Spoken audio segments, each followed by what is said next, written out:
you good to go? Yes, Your Worship. And the CAO? Yep, good to go. Okay, fantastic. Good evening, ladies and gentlemen. This is our community's house. We are all guests in it here to serve our community. My name is Mike Little, Mayor for the District of North Vancouver, and the Pleasure Falls community to welcome everybody here to our virtual meeting of council for Monday, July 4th at 7 o'clock. A little bit of explaining on why this is a virtual meeting. So our main council chamber is actually under a renovation right now. It's being rewired to better accommodate hybrid and virtual meetings going forward in the future. And so is the committee room in behind it as well. And so it'll leave us in a better position to provide as close to an in-person experience for people who are joining our meetings virtually going forward. So for tonight's meeting, we do have a room here in District Hall at Skyline.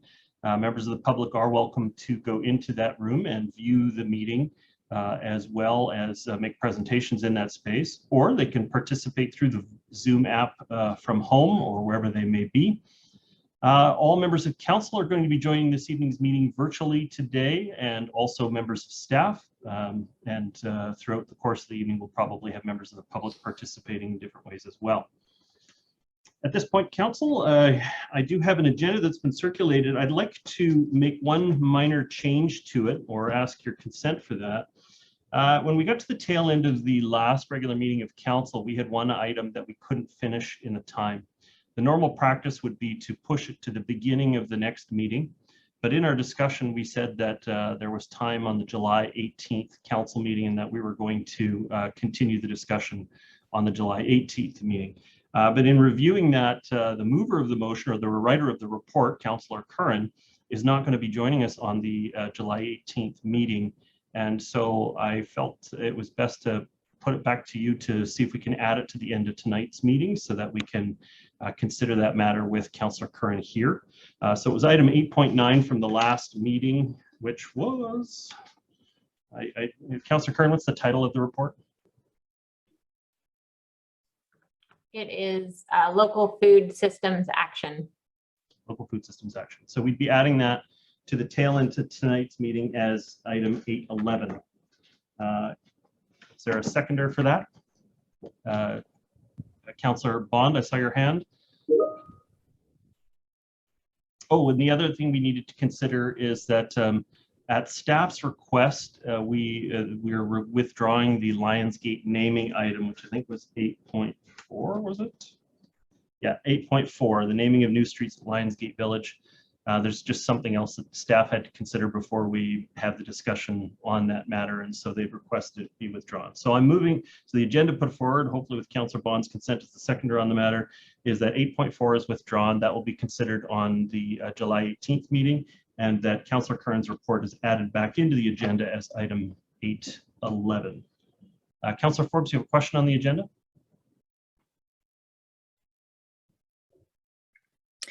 Yeah, it has nothing to do with the content of the motion you're moving to put on tonight's agenda, but I don't believe that's been advertised to the public. So procedurally, I think that's kind of unfair to people who might want to speak to that from the public. Is there a possibility, I don't know, is there a possibility that Councillor Curran can call in if she's not able to actually physically attend? So the item was already advertised at the beginning for the last meeting, and two members of the public did already speak to the item at the beginning. And so we feel that in that the public has had an opportunity to be prepared for the item to be discussed. We just ran out of time at the last meeting. And our normal practice would be to add it to the beginning of the next meeting. I understand that, but it's not advertised for tonight, but whatever. I just think procedurally, we should have left it for the 18th, but that's fine. I'll just verify with the clerk. Are we in order by adding the item with council's consent to tonight's meeting? Through your worship, yes, council may add an item to the agenda while during the adoption of the agenda by motion. Okay, thank you very much. Okay, so that is my motion. Councillor Bond, you second it with the other change, the 8.4 as well. Okay, I'm going to call the question on the motion on the agenda. All those in favor? Contrary minded? Motion carries. Thank you very much, council. Going through the start of the meeting, we normally would consider minutes at this time, but we don't actually have any minutes, I believe, that are being considered. And so at the front end of every regular meeting of council, we preserve a period of time of up to 30 minutes to hear input from the public on a variety of items. We give priority to items that are being considered at the evening's meeting.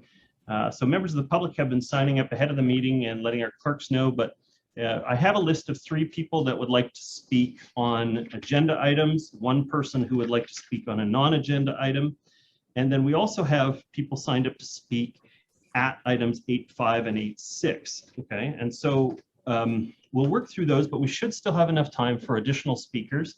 And so if you would like to speak, raise your virtual hand at the time once we get to the end of the list, and we'll move you over and hear your concerns for the meeting. At this point, so we're going to go into public input, and the first speaker that I have is Alexia Triffon, sorry, followed by Teresa Nowinska. Alexia Triffon, can you hear me? Yes, I can hear you. One moment, let me just, there we go. Can everybody see me? Yes, there you are. Welcome. Thank you. You have 3 minutes to address the council. Thank you. Thanks for having me here today. I'm sorry we all have to go through this. We just didn't know that we needed to get a permit. Nobody along the way advised us about any need to get a permit for the retaining wall that we built. We were naive. I'm sorry? Alexia Triffon is talking about item 8.6 tonight, which is the variance permit, I believe, on Phyllis Road. Is that correct? Yes, that is correct. Thank you. Carry on. Yeah.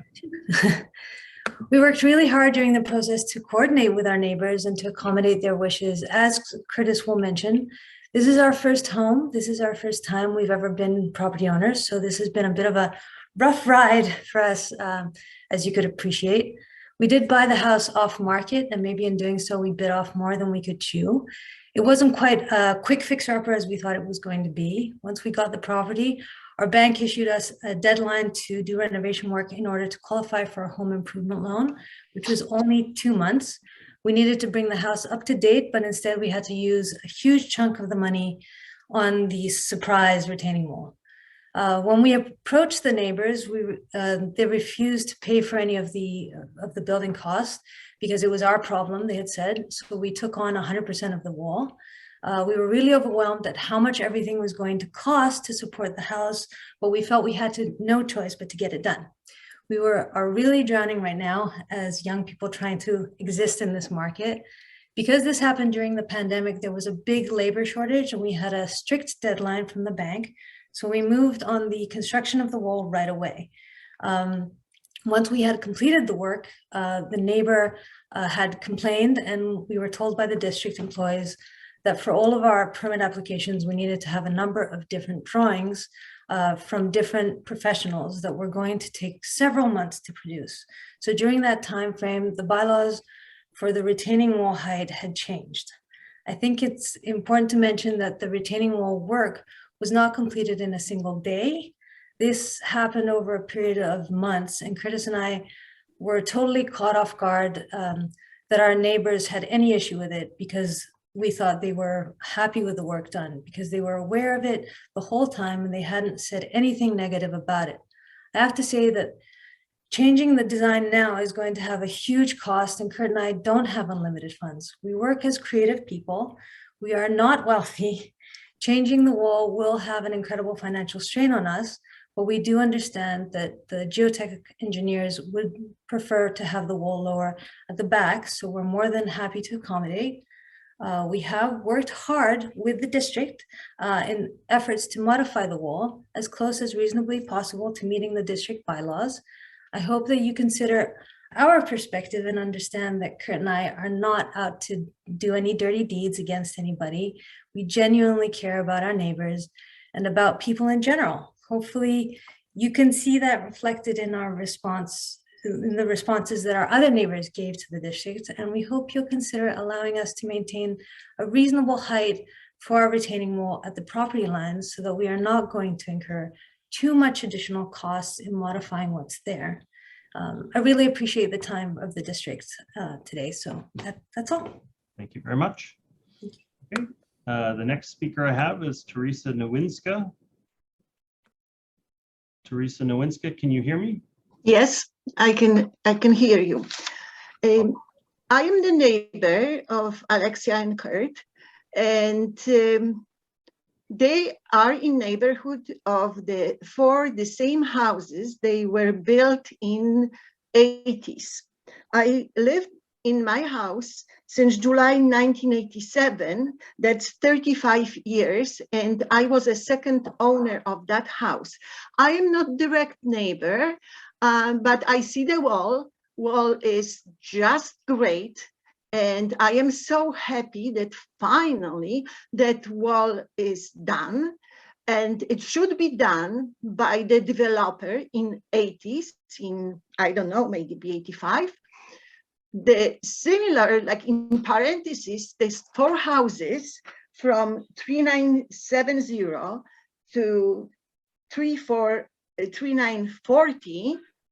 There are 4 houses, and between 3940 and 3910, that actually access is, it's our street is cul-de-sac, it's undrivable. Then there is a retention wall. I sent to Holly Adams the pictures. How big is that wall and how tall is that wall? Then what Alexia and Curtis at 3988 built, it's just a peanut. And comparing to right now 27 stories for Lionsgate Village, it is nothing. And safety is first. They really spent, this was not luxury what they've done. This was probably necessity that should be done and should be done way back. And what saddens me the most, that our children and grandchildren, they have to deal with that now. Then should be done long time ago. And they shouldn't go through that process of applying for a special permit, because this is safety wall. This is not luxury like extended patio or extended whatever, okay? This has to be, that had to be done, and it is done. And withstand severe drought last year and severe rain, and it is done. And it cannot be lower right now because that will void warranty, whoever done that wall. And in its principle that it's easier to add something, but never subtract from the design. Thank you. Okay, thank you very much for your comments. Next speaker I have is Sergey Makov, also speaking on item 8.6. Sergey Makov, can you hear me? Yes, I can. Okay, welcome. You have 3 minutes to address the council. Thank you. Good evening, everyone. I represent the geotechnical consultant slash designer of the retaining wall, 10 geotechnical consultants. We were retained by the owners of 3988 Phyllis Road to oversee the retaining wall. And however, our involvement was at a later stage of its construction. I'm going to explain why the wall is needed. As per our review, the retaining wall is located in a natural depression and attracts surface and below surface water flows. These flows may erode the soil adjacent to the existing house at 3988 Phyllis Road because the southeast corner of the house is located close to the natural drop on both east and south sides. This erosion was evident during our review. In the existing house and southeast corner of the house has settled due to this erosion. Also, the house is built closer to the ravine than other houses by about 8 feet on the north side and about 15 feet at the south, which makes it even more vulnerable. To control the natural condition of the site, drainage and erosion protection are required. Additionally, a large elevation drop differential exists between the house at 3988 Phyllis Road and the property to itself. A retaining wall suits these requirements and would support the house from erosion and further settlement, as well as protect the property below. The property A properly constructed retaining wall provides drainage and lateral support to the localized depression at the site, the southeast corner of the house. A large differential between the house at 398 Phyllis Road and the property to the south does not meet the bylaws. It requires creating a tiered wall in 3 feet intervals. And the space from property line to the house is inadequate to tier the wall as the bylaw prescribes. So in order to meet the grades and support the existing house, an exceedance to the bylaw is required. A couple of words about the existing wall. We took into consideration the records the owner had during the wall's construction. And during our assessment, Turngeo checked the overall stability of the wall and stability of the slope, given the site's topography. Geotechnical report and design drawings were provided to both the owner and the district.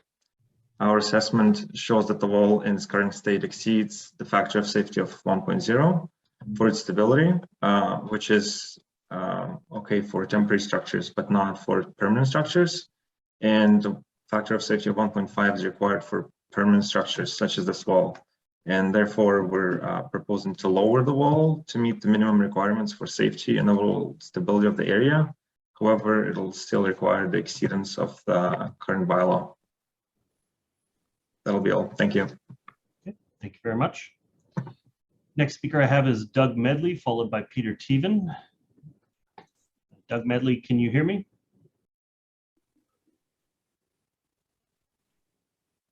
I see Doug Medley is on the call and had his camera on a moment ago. Doug Medley, can you hear me?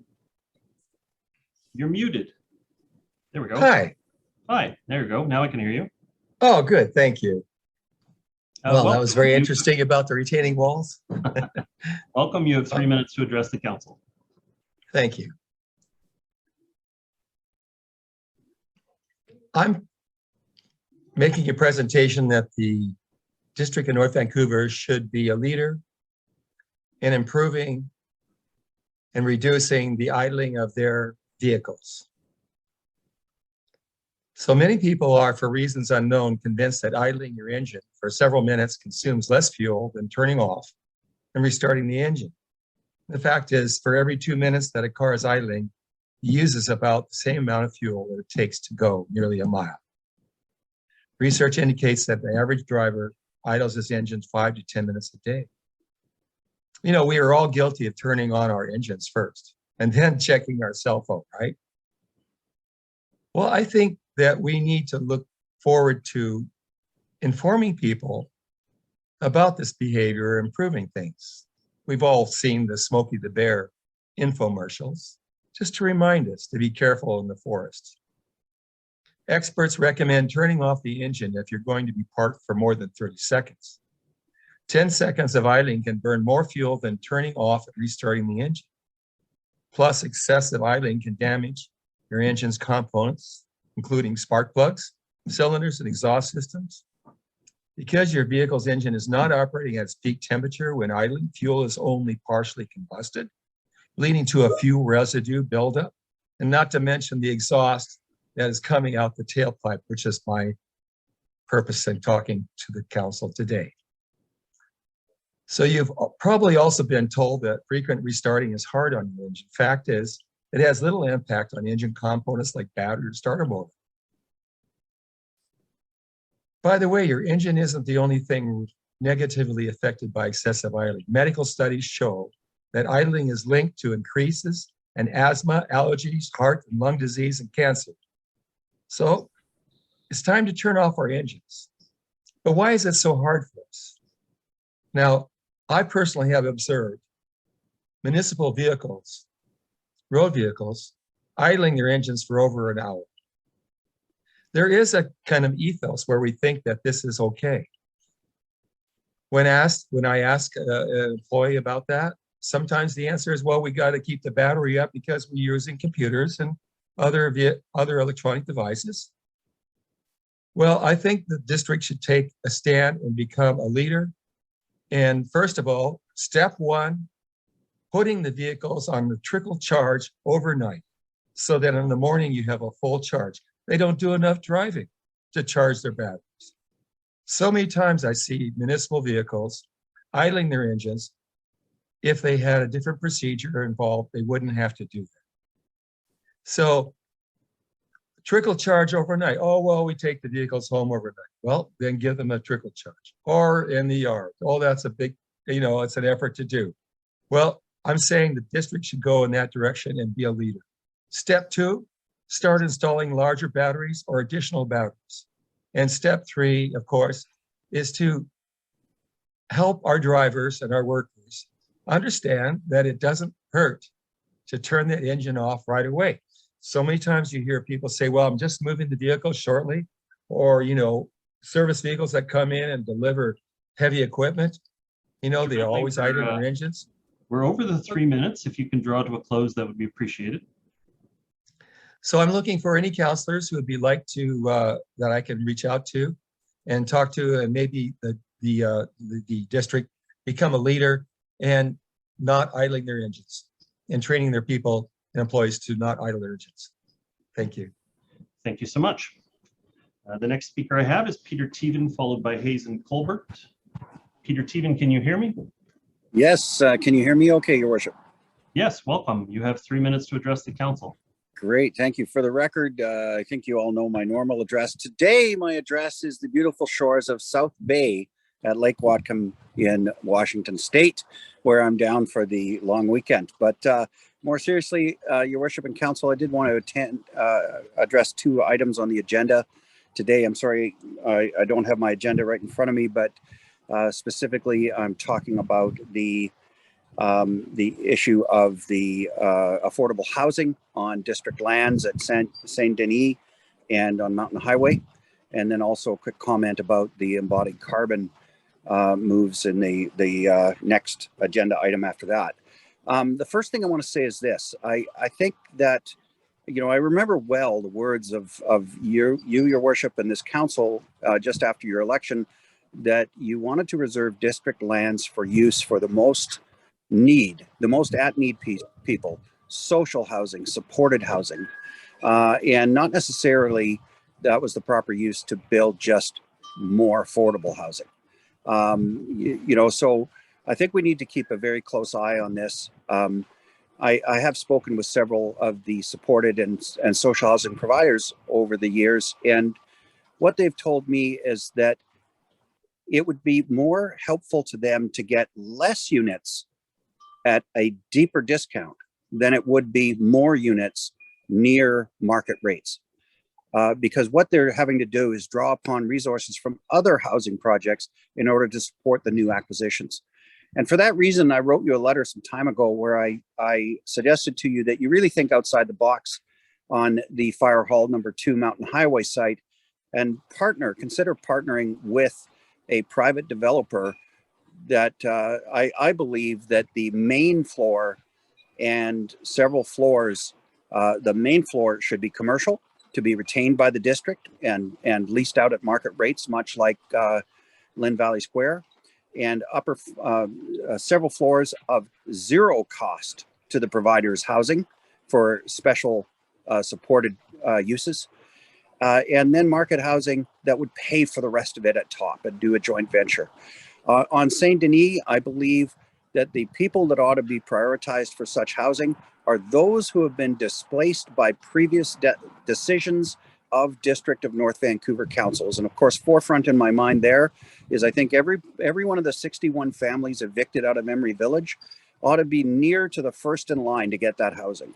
I don't believe that we need to build housing for affordable housing for people who haven't got a history of living in the district. Let their own municipalities provide for them. Lastly, just on the idea of embodied carbon, I'll tell you what the least embodied carbon is the building that's already there. So if you want to save the environment, stop tearing down houses and replacing it with new stuff. Thank you. Thank you, Peter Teven. Next speaker I have is Hazen Colbert. Hazen Colbert, can you hear me? Mayor Little, I can hear you very well. Can you hear me? Yes, I can. Welcome. You have 3 minutes to address the council. The first thing I'd like to ask Gabby is, do you see my photo or do you actually see me live?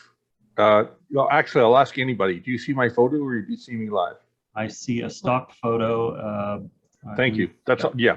That was not my intent, but given my regrettably my limited Zoom skills, that's what I have to go with. I want to say that I didn't actually expect to speak tonight, but what happened with respect to Phyllis Avenue is when I read, I think his name is Mackhoff. When I read Mr. Mackhoff's input, I submitted that to a friend of mine who is an engineer. And I said to that friend, I said, is this credible? And he said, it's absolutely credible. This work needed to be done. And so then I said to him, well, if it needed to be done, do the permit people or the bylaw people have any choice but to not approve the work? And his response was, they have to approve it. I said, so then I said to him, well, what if somehow it wasn't submitted to them? He said, doesn't matter. It can be submitted to them after the fact. But he said, this work has to be done. And that's what I'm saying tonight is I'm no expert on this subject, not remotely. So I sent it to somebody and guess what? They said that Mr. Mackhoff's input is 100% correct. And if the District of North Vancouver just can't approve this, however they do it, then it should be treated as a private matter. And it would not be right for staff to get involved in fighting with a resident over work that is absolutely required based on the experts, unless the district is willing to put an expert as skilled as Mr. Mackhoff is. And I don't see that in the submissions tonight. There's no expert there. So all I'm saying to you guys is, you know what, when you've got an expert with the skills that Mr. Mackhoff has, you know what, the best thing to do, and I've done this in my own life, just to defer to the expert, okay? It makes it all so simple for everybody. And I know one or two people might not agree, well, then they have to bring their own expert forward, okay? So staff, I get it. You know, you want your say, that's fine. And council, I also get it. You want your say. But, you know, you've got an expert here. So just defer to the expert. Thank you, Mayor Little. Thank you to staff. And look forward to seeing Peter when he gets back. Thank you for your comments, Hazen Colbert.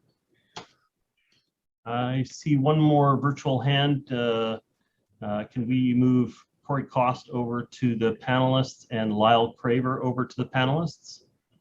And Cassia Lever, and then I think I'm going to have to cut it off at that because I think we'll be over the 30 minutes by that point.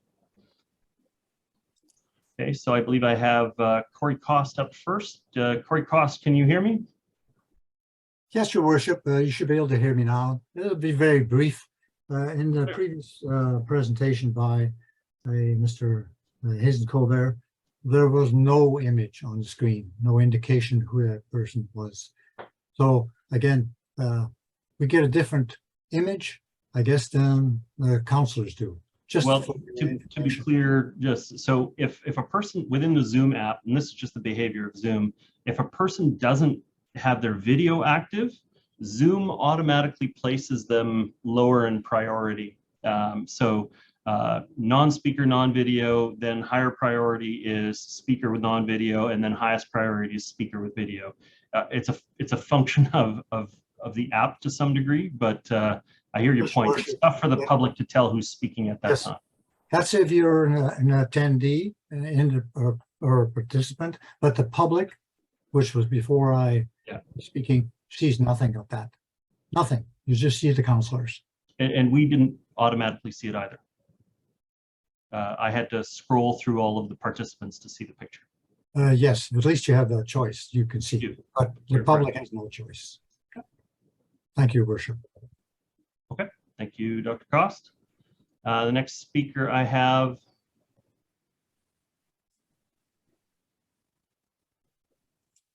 Lyle Craver. Thank you, Your Worship. You're coming through 5 by 5. I hope I am too. You are. Thank you. I speak tonight on item 8.7, which is the Community Service Advisory Committee annual report.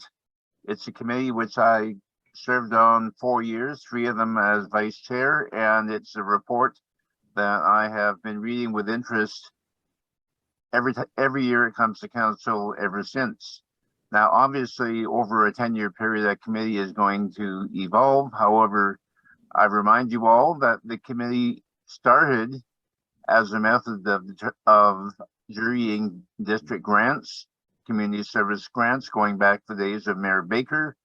And it was made primarily as a way of jump-starting organizations that were very closely tied to the grassroots.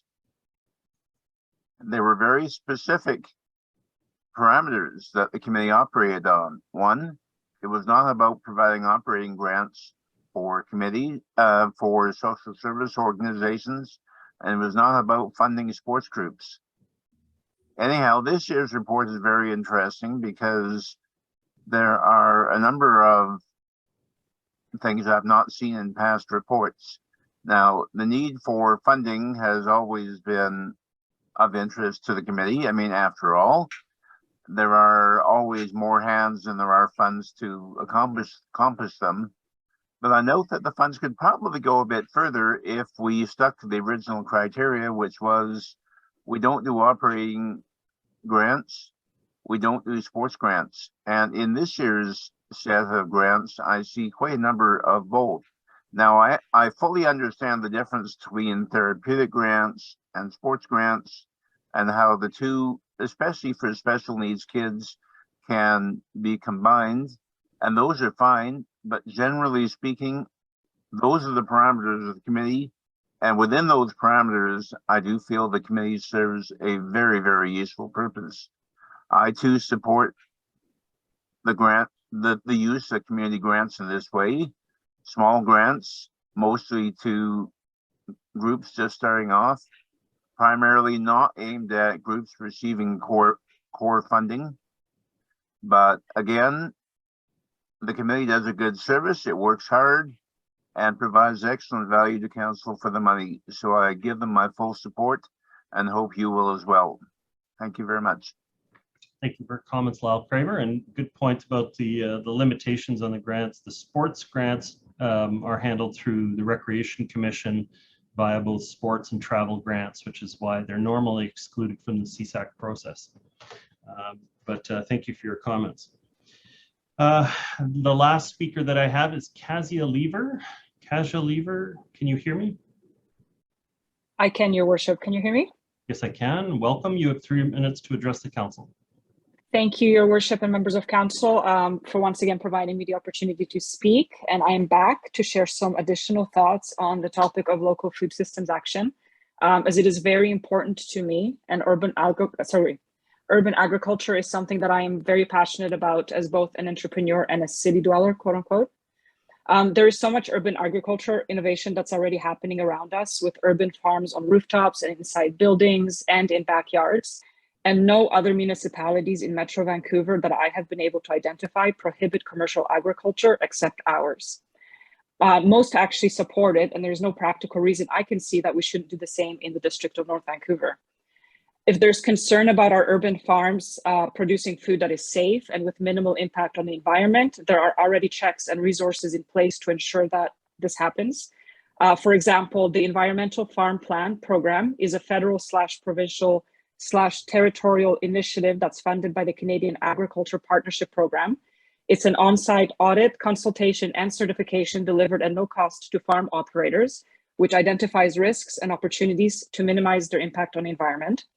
With respect to food safety, the Government of BC, under Section 23 and 24 of the Food Premises Regulation, requires that operators of BC food service establishments and food processing facilities, which includes farms, develop, maintain, and follow a written food safety plan and a sanitation plan, both of which must be submitted to and approved by a local health authority. Beyond that, urban farms can undergo what's called a Good Agricultural Practices, or GAP, audit and certification to verify that sound food safety practices are being used. And this next point, which has been said before, but I will reiterate again, we are far too heavily dependent on international imports of fruits and vegetables, which are staples of a healthy diet. I, for one, don't feel very secure in that. Regardless of which international source you consider, we are very vulnerable. We're vulnerable to the water crisis in California, the practice of injecting produce with hormones and copper sulfates, the use of highly toxic farming chemicals, which may be banned here, but not abroad, the use of contaminated water for crop irrigation, the radiation and chemical treatments of preserving food for transport, and to the fluctuating fuel prices affecting the cost of imported food. I think it would be a real disservice to the community if we did not see it fit to proceed with implementing overdue changes to policy and bylaws to support development and progress of our local food system. As a community, we have a lot of untapped potential to improve not only our food security, but also to boost our local economy by creating new entrepreneurial opportunities. Thank you again for your time. Thank you very much, Kasia Lever. Okay, that wraps up the public input, although I did note that at items 8.5 and 8.6, we do have speakers speaking to those items as they come up. Moving on to the reports for this evening's meeting. The first report that we have up is bylaws 8496, 8497, rezoning and housing agreement bylaws for 405 Marie Place. This item is up for adoption. And so will somebody please move adoption?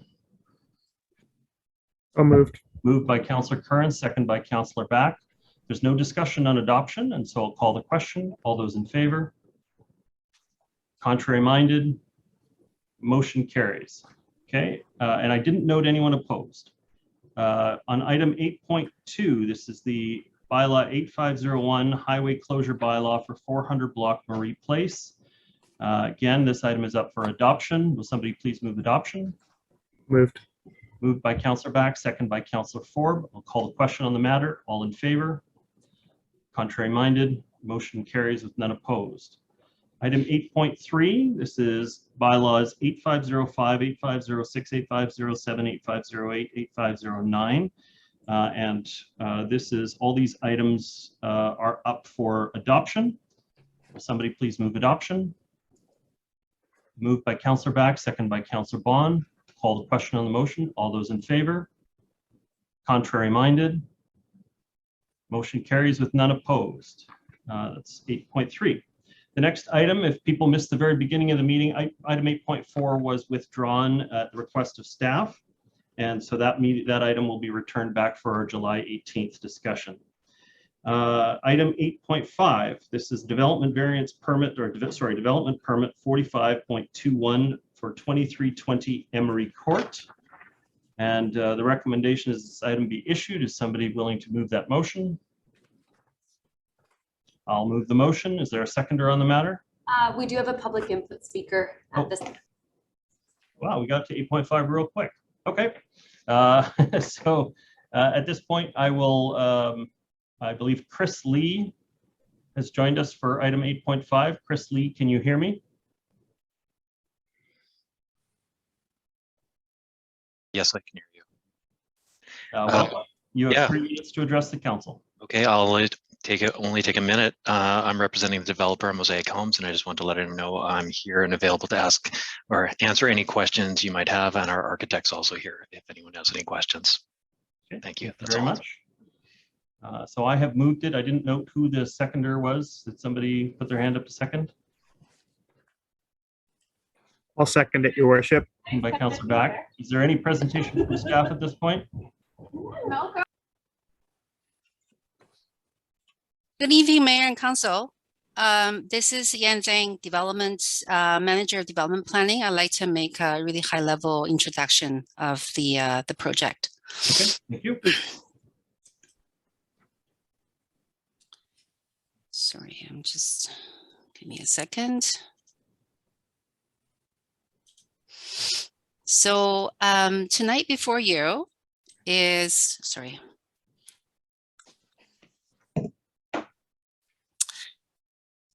Okay.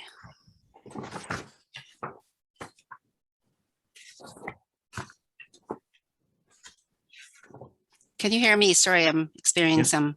Okay, sorry. I can, and I can see your slides. Sorry. I'll be very brief. So Mosaic Homes has applied to develop the property at 2322 Emery Court as a 46-unit townhouse project. This is phase 3 of their 4-phase redevelopment. The proposal requires council's consideration of a development permit presented before you tonight. Just for background, in 2018, council approved rezoning for the entire site to CD 115. And subsequently, a development permit was issued for phase 1 and phase 2 of the project. That was done in September 2018, and both phases are under construction. This phase 3 is located at the southeast quadrant of the site, bordering the townhouse complex Yorkwood Park to the east, and then detached houses to the south. The proposal consists of 46 strata townhouse units in 6 3-story buildings above 1 single-level garage.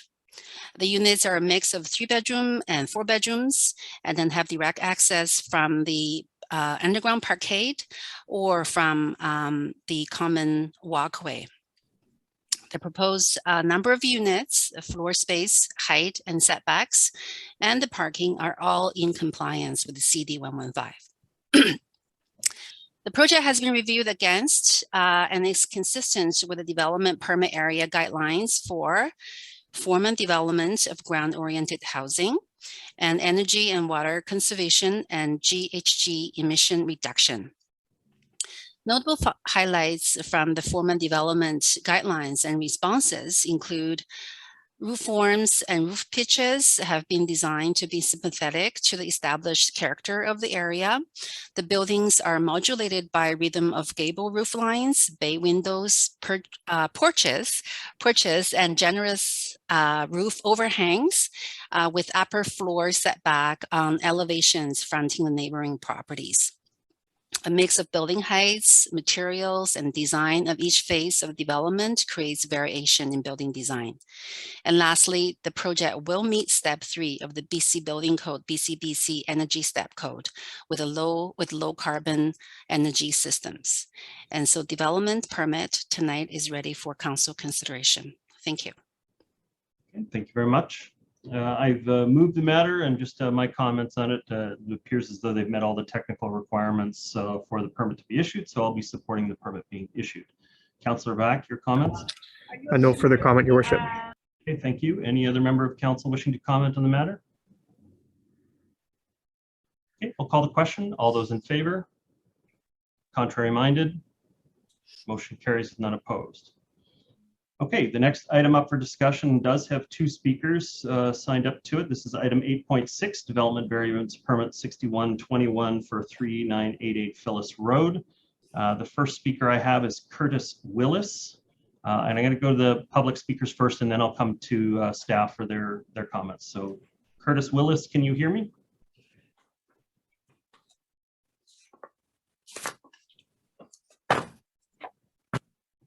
Just want to confirm, is Curtis Willis connected to the meeting?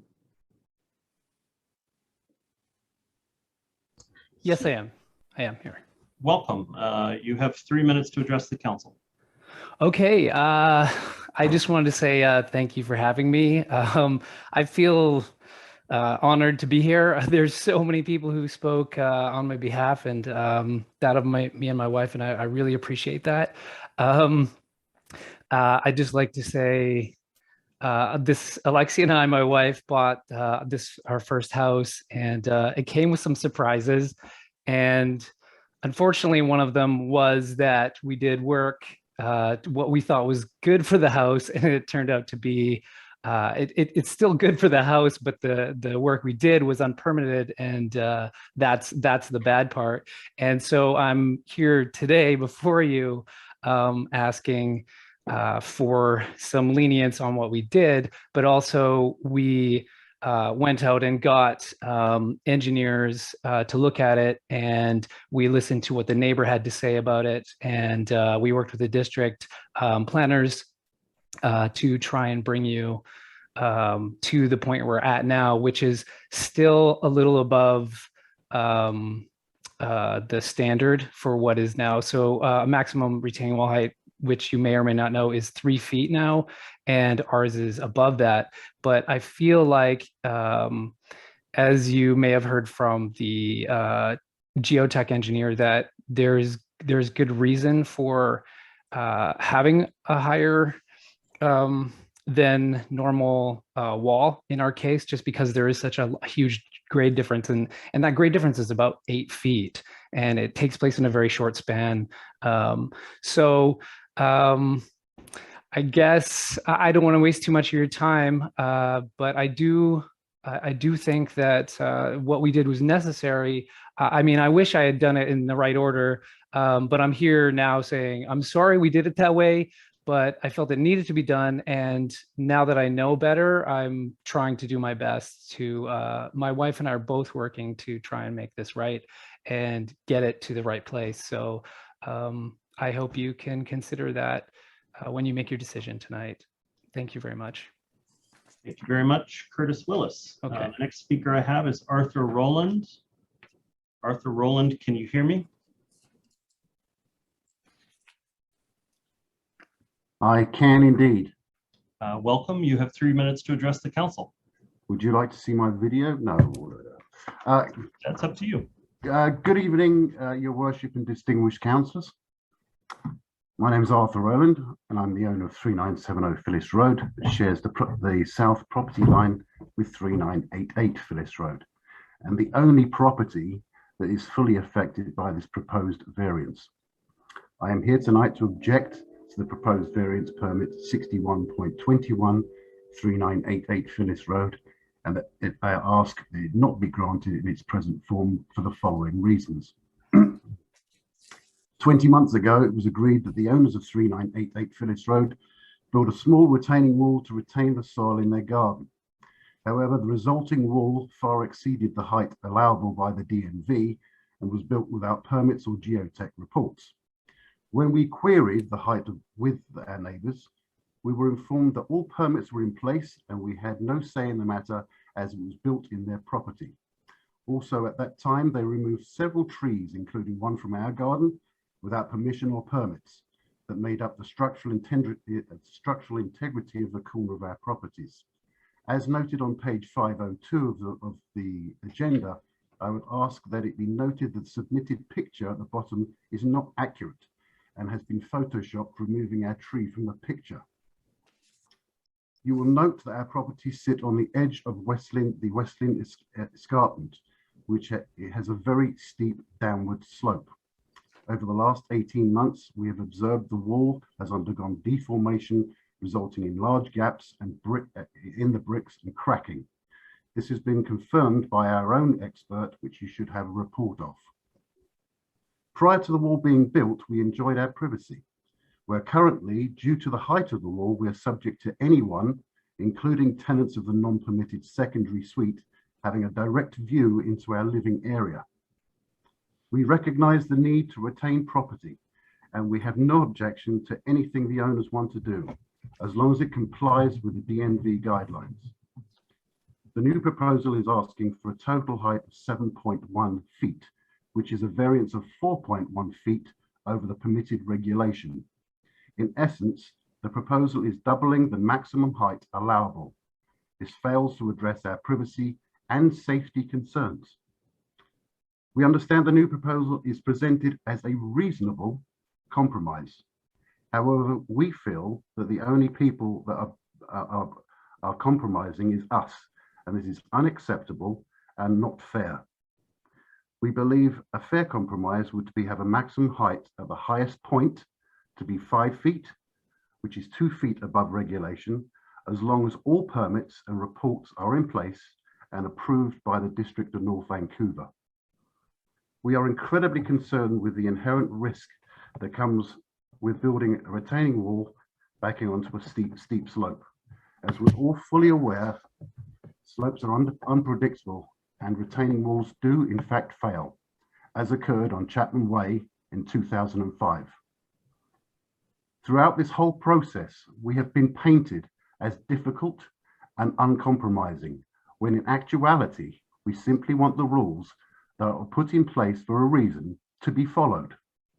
We do not feel safety of our family, privacy, a potential loss in property or property value should be compromised at our expense, irrespective of how pleasant they may have come across in the neighborhood. In conclusion, we are requesting that the development variance permit for 61.21 for construction of retaining wall structure at 3988 Phyllis Road be not approved or issued. Thank you for allowing me to comment, and may I wish you a wonderful summer and all success in the upcoming elections. Your comments, Arthur Rowland. At this time, I'm going to go to staff. Yan Zhang, you have some comments on the matter? Yes, I do. I just wanted to make a really brief overview of the application, given the history and then the location of it. If I can just bring up the PowerPoint presentation, that'd be great. Thank you so much. Yeah, so thank you, Your Worship. So tonight before you is a DVP application for retaining wall at 3988 Phyllis Road. Next slide, please. So the subject property is located in the Lynn Canyon area on the east side of the Phyllis Road and back onto the Lynn Canyon Park as shown in the aerial photo. The properties along this block are on the crest of the West Lynn Escarpment, a steep downward slope to the east. Next, please. Just in terms of the history of the work without permits, so repair work to existing house on site, which was built in 1968, and then building this retaining wall at the southeast corner of the property had occurred without any permits.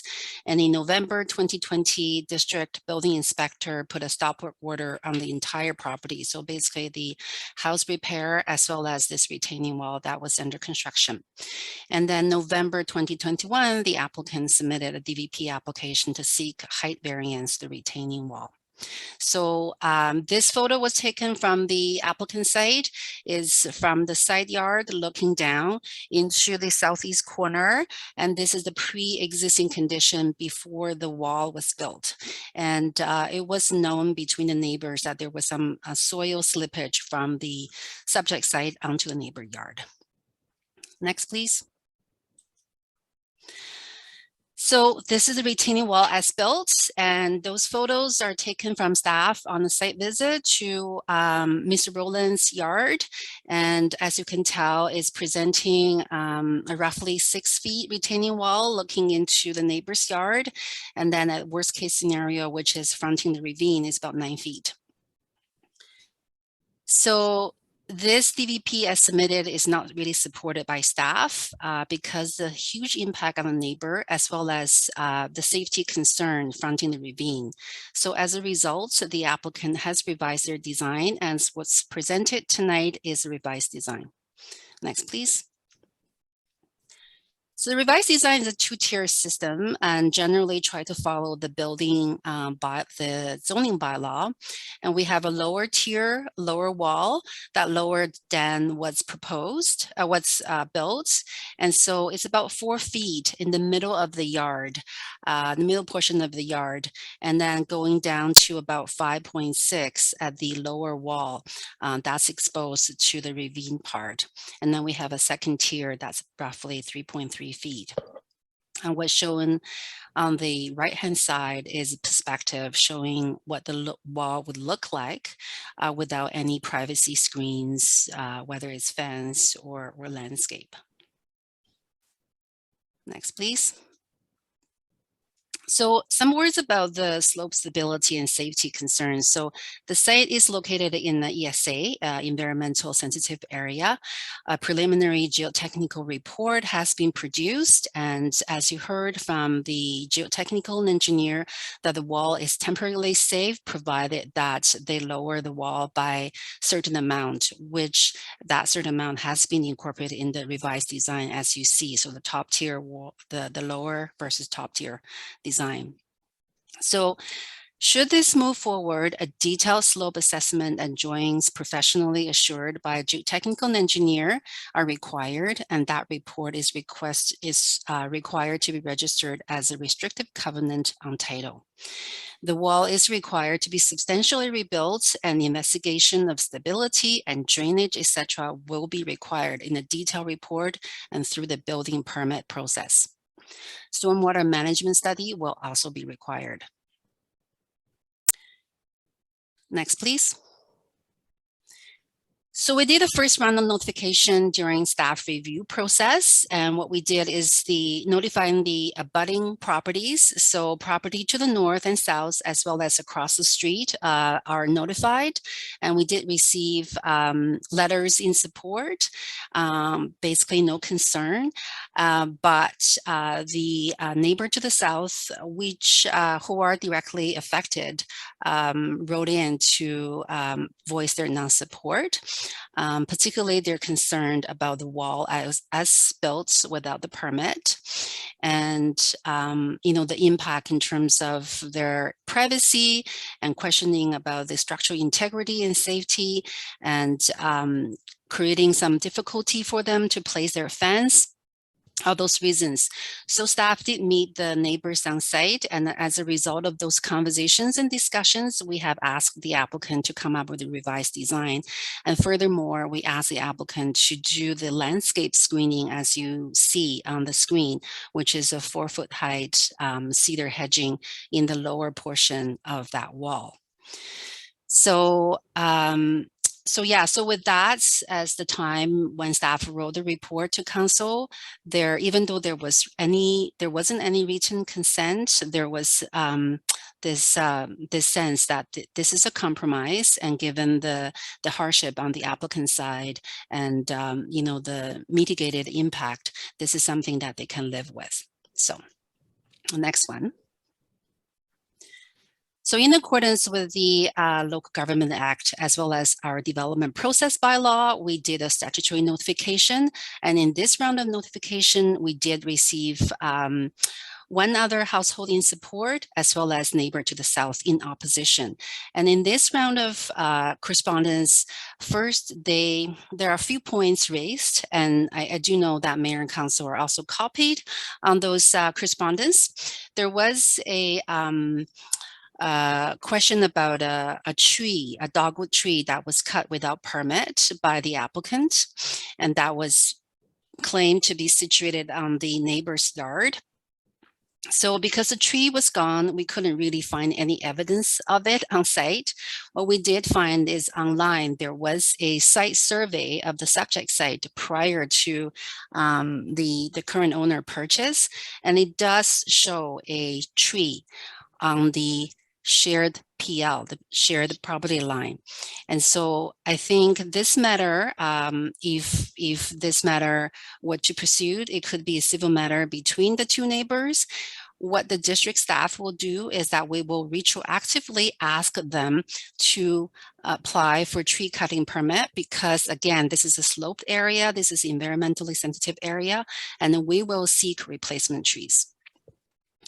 The neighbor also commissioned a third-party safety assessment of the wall.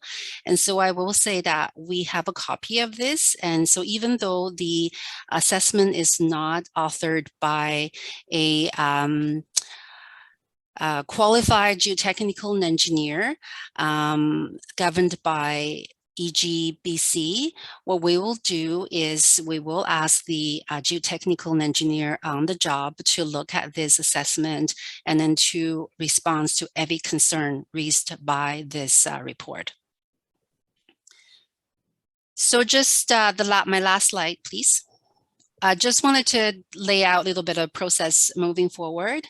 So should the DVP be approved tonight or approved with any conditions as directed by council, then the applicant will be able to move forward with a building permit application showing the design that they are proposing tonight. However, if the DVP is not approved tonight, then the applicant will face a requirement that they have to take down the entire wall. And the district staff will ramp up enforcement action and give them some time to think about this, but we will be on top of it. They do have several options. The applicant do have several options. They can proceed with a zoning compliant wall design and submit a building permit. They can redesign, and if due to the site hardship, they need a minor variance, they can reapply for another DVP, and that would be a lesser variance request, and that will be subject to staff review, and ultimately council will be the decision maker.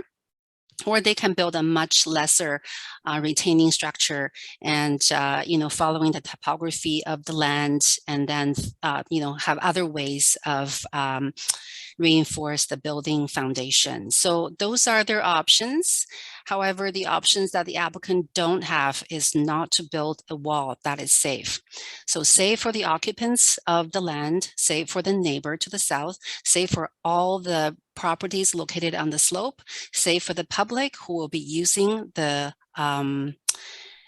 trail by the ravine, and as well as the drainage issue and the stormwater management must be handled upland, not draining into district land. So, with that, we're happy to answer any questions you may have. Thank you very much for your report, Yan Zhang. First speaker from council is Councillor Hanson. Do you have a motion? Yeah, I move the staff recommendation. Thank you. Thank you. Is it seconded? Is there a seconder for the staff recommendation? Seconded by Councillor Back. Councillor Hanson, your comments? Yeah, thank you very much. And I'll be supporting this development variant permit. I have visited the site, and it's a very challenging lot and a very difficult circumstance that the owners find themselves in terms of making their property habitable and safe in a way that is collaborative with their neighbors and environmentally sound. I believe that the proposal that has been put forward is the most practical way to remediate the instability on this site and address the challenges on the lot. I note that all but one neighbor is supportive. The neighbor immediately to the south, Arthur Rowland, who spoke today and was very articulate in putting forward his point of view, is of course not supportive. But I believe, having reviewed the staff report carefully, heard the presentation tonight, and most importantly, walked around the area, I believe that the proponent has done their very best to minimize the impacts to the neighbor. The two-tier design will minimize some of those impacts as well. The fence and appropriate landscaping can provide some of the privacy that is lost because of the retaining wall. And I agree in essence with the comments in the staff report that the proposal represents the most reasonable and best compromise as between the neighbors' concerns and the proponents' needs to stabilize and remediate the property. Thank you very much. Thank you very much, Councillor Hanson. Councillor Back, did you have any comments? Not too much further to add. I totally agree with all of Councillor Hanson's comments there. I think he summarized the issue well. Something does need to be built here. It's clear that there does need to be a retaining wall of some sort.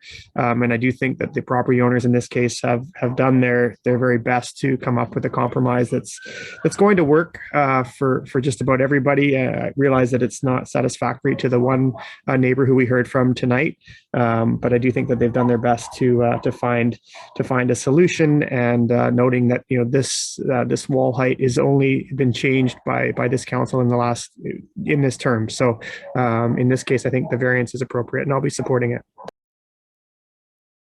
Okay, thank you very much. Councillor Muri, your comments? Ms. Zhang, could you clarify what you meant by the geotech on this project is not qualified? I want my time stopped, please. You made a comment in regards to the geotech on this project is not qualified. Can you clarify what that means?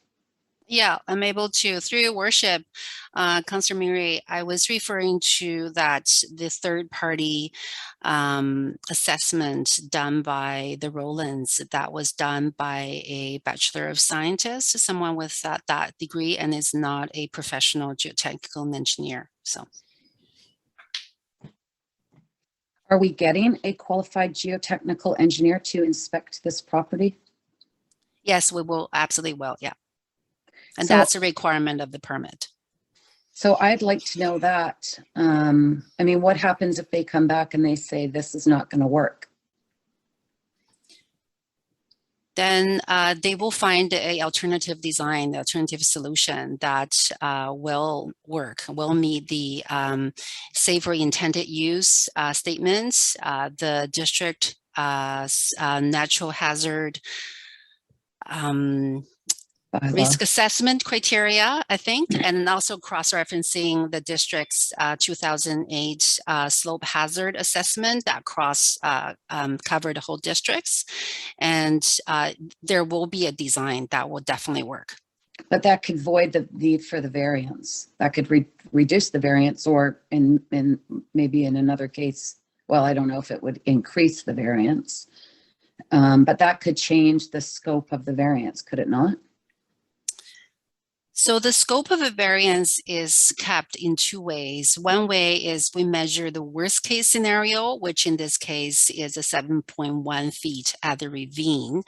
And then the second way is that we are basically attaching the drawing, the design as part of the DVP, so that there is no additional height, you know, because we look at this in terms of minimizing the impact perspective. So that is actually a good question. I'm going to have to come back to you. If there is an alternative design that is needed within the variance height, the 7.1, what will happen? In the drawing, could you please clarify in the drawing, the rear property line is extended out beyond the neighbor's fence line? Can you tell me why? So maybe I'll ask Ms. Adams to pull up the site plan. Basically, where their fence is not their PL. Their PL is actually into the ravine. So there is no built area. So maybe.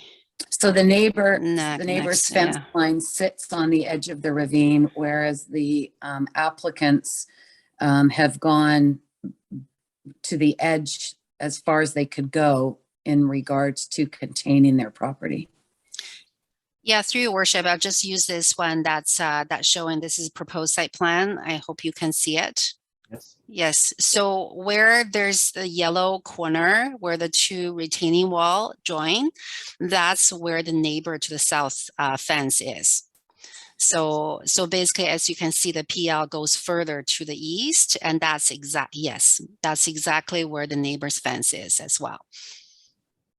But in the drawing with the white retaining wall, I'm not sure what page it's in on your presentation. Keep going, keep going, keep going. Oh, yeah, that one right there. Do you see how the brick, the brick goes beyond the neighbor's fence line? So yeah, I think what explain that to me. I think what Ms. Zhang is saying is that the property lines for both properties are further down the hill from even where those two retaining walls, the retaining wall and the fence are. No, I know, I understand that, but have they gained that extra space in comparison with the neighbors, because they've basically backfilled that lot to bring it up to grade? Like, it's above grade. It's, you know, it was done in order, I assume, in order to wall that entire area. And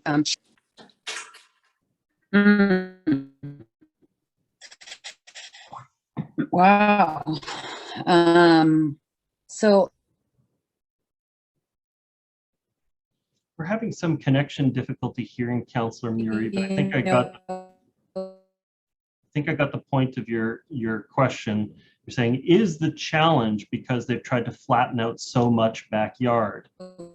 There's one thing to be able to fix a wall that's sloughing into your neighbor's yard. It's quite another to build. Councillor Miri, are you able to turn Oh, off your video? sorry. Perhaps we'll get a better connection if you turn off your video for a minute. Can you? Yeah, like we were dealing with a fence that was collapsing into the neighbor's yard. And now it looks like it's been expanded in order to, at the same time that it was, oh, can you hear me now? Yes. Okay, I'm phoning in. No, I'll I phone can. in. I said yes. I can hear you much clearer now. Go to someone else. Okay, I can do that. Councillor, actually, I was going to make my comments next. Yeah, I have some definite concerns about this. I mean, when we went through the discussion about the retaining walls, my main focus was on the front of properties, so on the streetscape, that you wouldn't end up with a fortress sort of effect on it. We certainly saw in the case of the Wedge House, how laterally from property to property, a retaining wall can become quite oppressive on a neighboring property, which is one of the justifications for the new regulations. And so I'm left sitting trying to figure out what was necessary or not, because I believe that a lot of people have commented under the assumption that there had to be a retaining wall. And I think what I heard from staff was, had the natural slope been retained and kept, there was a minor slumping issue, but we wouldn't have necessarily automatically gone to a retaining wall. And the reason why we're ordering the replacement and upgrade of the retaining wall is because we're still operating under the assumption that we're going to flatten out the land on the northern property and extend their backyard. Is that fair, Ms. Zhang, that that had they not interrupted the property in the first place, or interrupted land in the first place, that we would not be requiring a retaining wall on what was there originally? Yeah, Your Worship, this is a really good question. I think prior to the retaining wall being built, there is a pretty steep drop at this corner, and the neighbor to the south and then the applicant both noted that the soil is clumping onto the neighbor's yard, but not like in a big volume of soil. So I believe some sort of, at a minimum, some sort of a retaining structure needs to be there.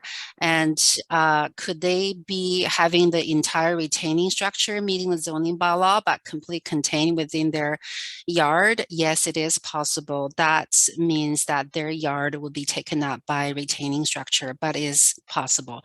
So in this case, they are able to get a bit of a flat yard, and it is definitely a benefit to them. Yeah, and I guess that's kind of my frustration with it. This wasn't necessary. It added risk. It was done without consultation of the neighbors. It was done without permits to the municipality. There's an allegation, although we have no evidence to verify it, that there might be a secondary suite operating out of the house at this time.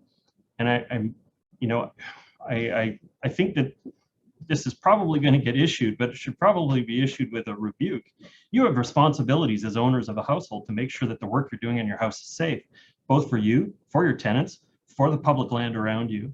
And doing it in a substandard fashion is not acceptable. I've been in this situation where you get into a house and the cost mount, the condition it was left in from the previous owner was not what you expected. And I absolutely understand the situation, but it just can't be acceptable going forward to take risks with the property around you at other people's expense.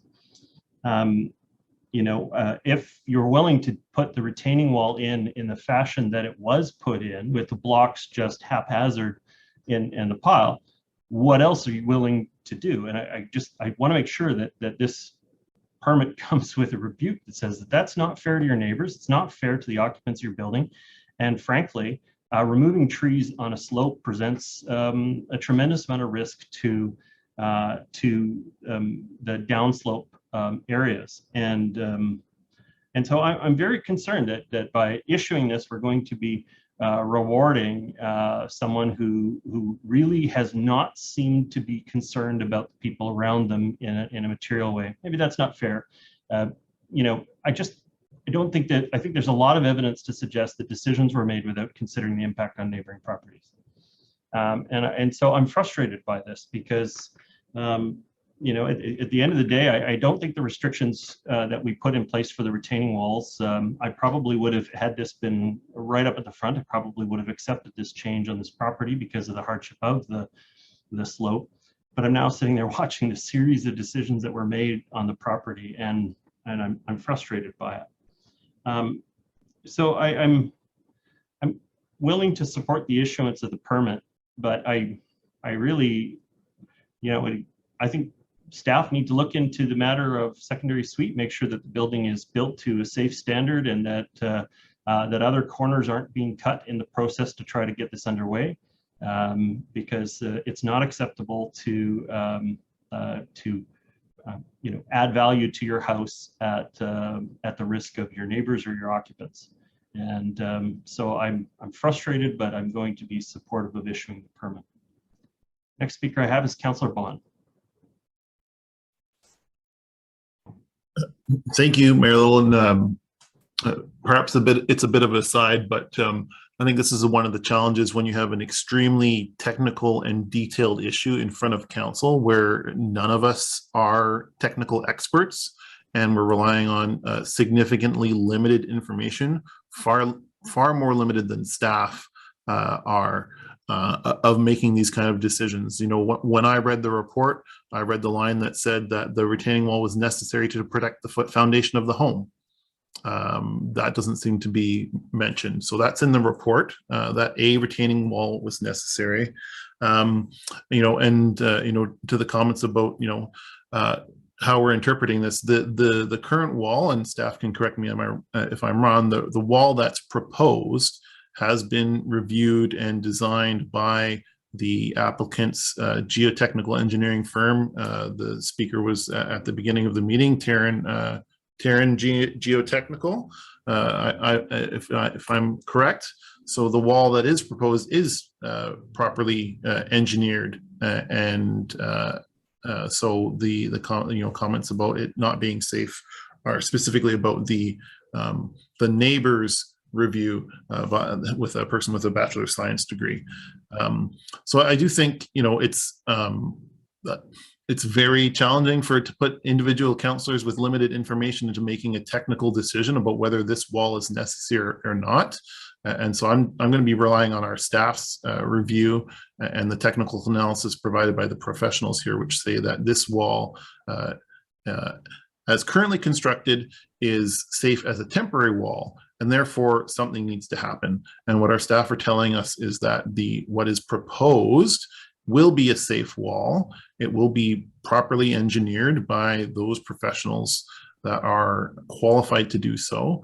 And the engineering and the design and review process is thorough, at least according to when I last did my my annual update for my professional engineering degree. There is a level of professional oversight that those who design the wall are required to ensure that it is constructed to the design and it is constructed in a safe manner. So, you know, I understand, Mayor Little, the comments you make about doing work without permits, and I would 100% agree. And you know, often people get into challenging situations and make decisions that they would regret at a later date. But I don't see that as a necessarily a reason to reject this permit or to spend a significant amount more time on this issue. So I'll be voting in favor of the variance. Okay, thank you very much. Next speaker is Councillor Murray. Thank you. Can you hear me? Yes, I can. Okay. So I guess what I heard from our staff is that this wall, the variance is to reconstruct this wall to a certain extent where there's a middle ground to compromise. And I guess I'm assuming, and correct me if I'm wrong, the compromise is to remove some of the lower levels to make it safer, but also, I guess, to have the rear yard remain level.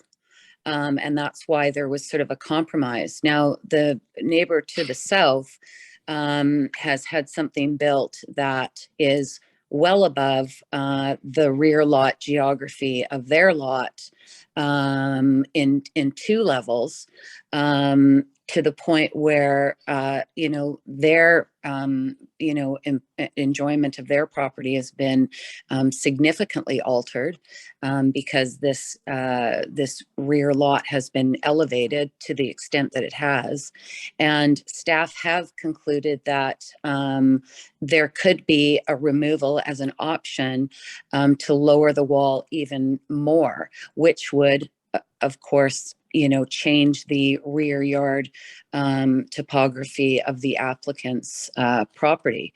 I think, as the neighbor has pointed out, that this should be lowered. For a further variance, it should be lowered to find a better and more middle ground to still allow safety, which is our number 1 priority, and make sure the wall is safe, but also to further lessen the significant negative impact that the downslope property owner is being impacted by. Not to mention the impact, the concern that we have in regards to the property lower down, which is municipal property and access. So I do have the same concerns as Mayor Little. There's got to be some way, and there's been some allegations and some denials in regards to what was known and what wasn't. But as properties change hands, tax notices and addresses and names change, and there should be an automatic trigger by the municipality sending out an information package to new property owners on the do's and don'ts of property ownership. And certainly constructing significant structures such as this one without a permit is bullet 1. So I think that this variance is a middle ground to benefit the applicant. And yes, you're going to have to incur some costs, but this retaining wall was no cheap attempt at rebuilding. And I think there should be a lessened impact on the neighbor, to be fair.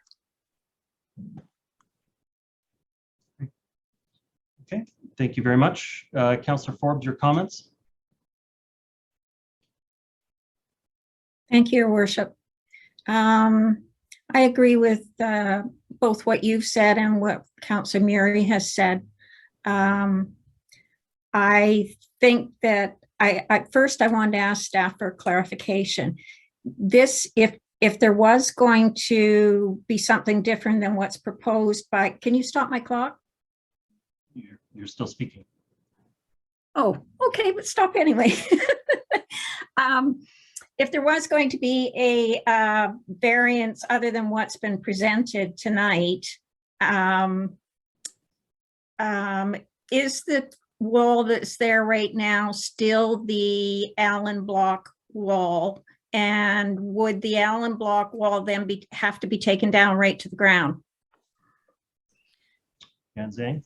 Yes, I'm happy to provide an answer through your worship. So if the wall is constructed to a good standard, then at least this will be partially rebuilt. So it has to be partially taken down to meet the DVP height.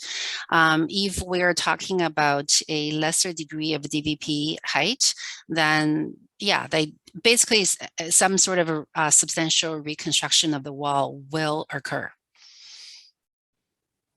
Thank you.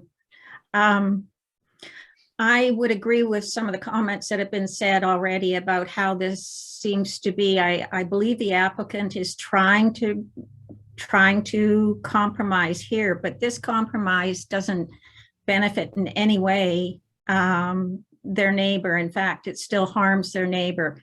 Their privacy, possibly the value of their property is compromised. And therefore, I don't think it's been an equal sort of compromise. And I don't mean 50-50, but I don't think there's been compromise on both sides. I'm not in favor of this 7-foot height. And when I look at the drawing, the one that Councillor Murray referred to, it appears like the level part of the yard, the top part, is like level with a staircase, the top landing of a staircase on their next door neighbor. So I think it's pretty intrusive, and I think that possibly, as you've said, Your Honor, if they hadn't attempted to build the wall in the first place, we wouldn't need to build as tall a wall as we are now looking at. So I understand that it says that it's necessary for the support of the house. A wall is necessary, but doesn't mean it's this wall at this height that's necessary. It means it needs to be safe and support the house, but it possibly doesn't need to be this particular height.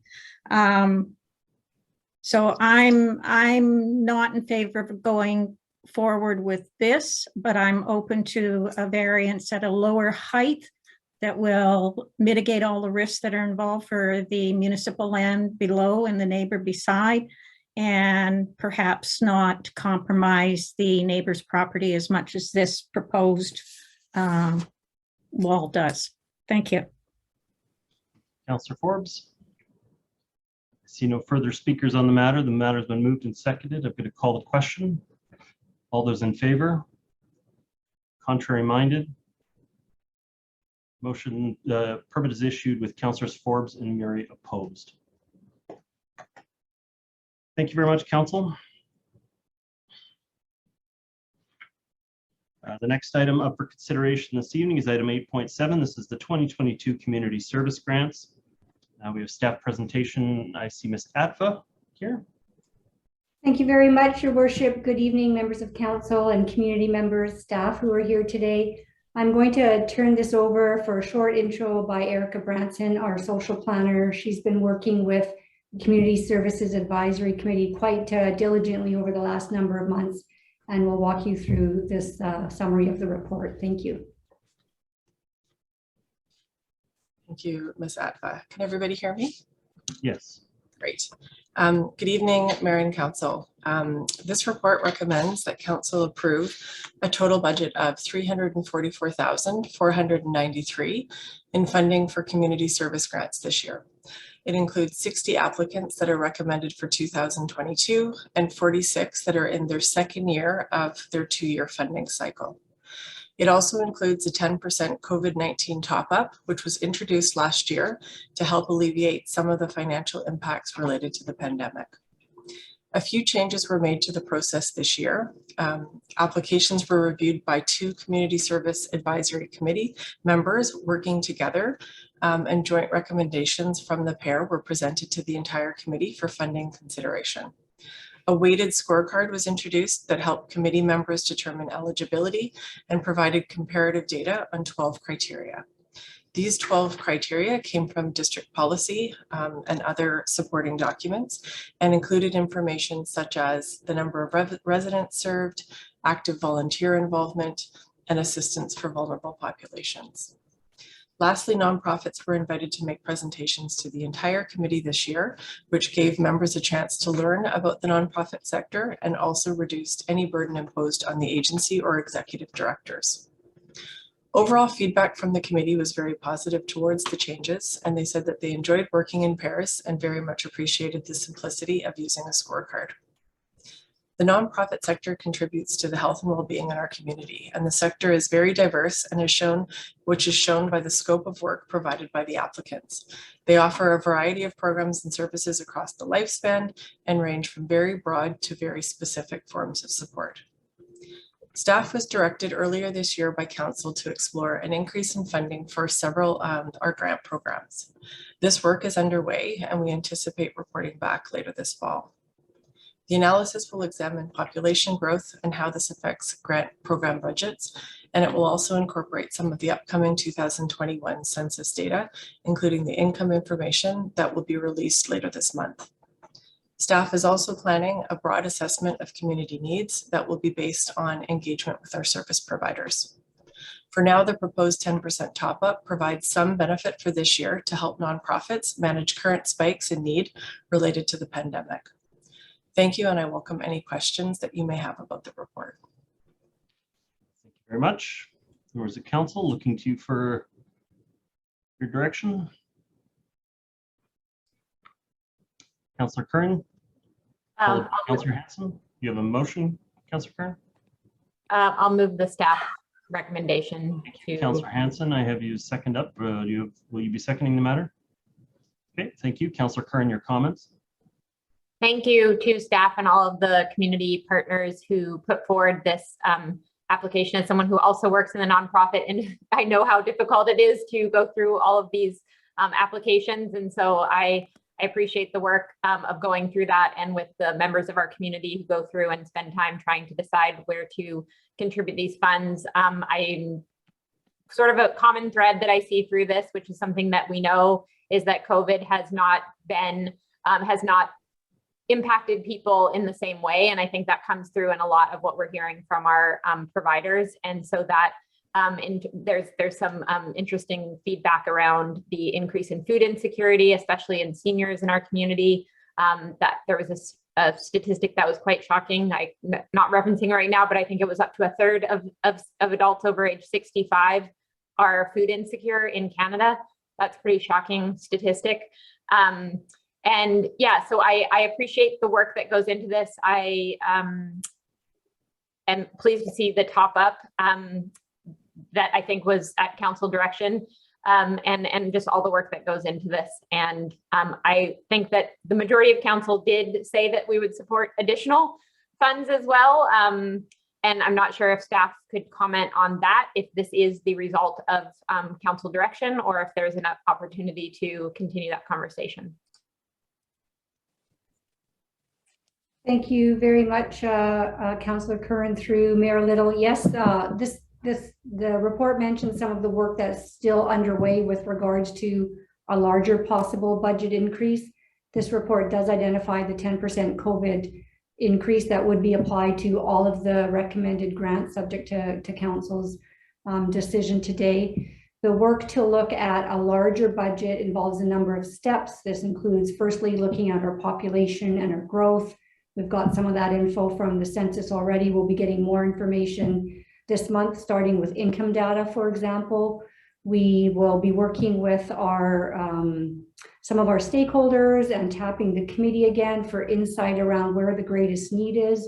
We know through our various grant programs that, at least in planning, that we administer core grants, community service grants, childcare grants, that we touch on a number of different sectors: seniors, youth, vulnerable populations. Where is the most need? Where should the community, the municipality be focusing a potential increase in budget? So this work is underway. We will report back to council through the budget cycle, as well as separately on recommendations.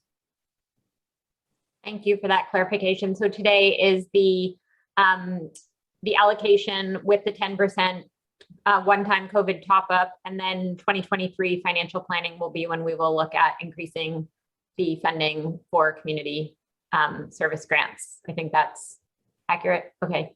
Thank you. Okay, thank you very much, Councillor Curran. The next speaker I have is Councillor Hanson, seconder on the matter. Go ahead. Thank you very much. And I'm very pleased to support the motion, which is before us, the $313,000 for the grants and the $31,000 top up. I'd like to thank everyone involved. Thank you, Councillor Kern, for your comments, and all of the staff who have participated, and in particular the Community Services Advisory Committee, who went through the painstaking work of analyzing these grants. I just want to speak more about how I believe we should increase these grants. I think these offer excellent value for money for the district. I recently attended the annual general meeting of the Family Services Society of North Vancouver, and was reminded in that, as I am so often reminded by these bodies, how much work is done and how much leverage we get, how much benefit we get from the monies that we do spend.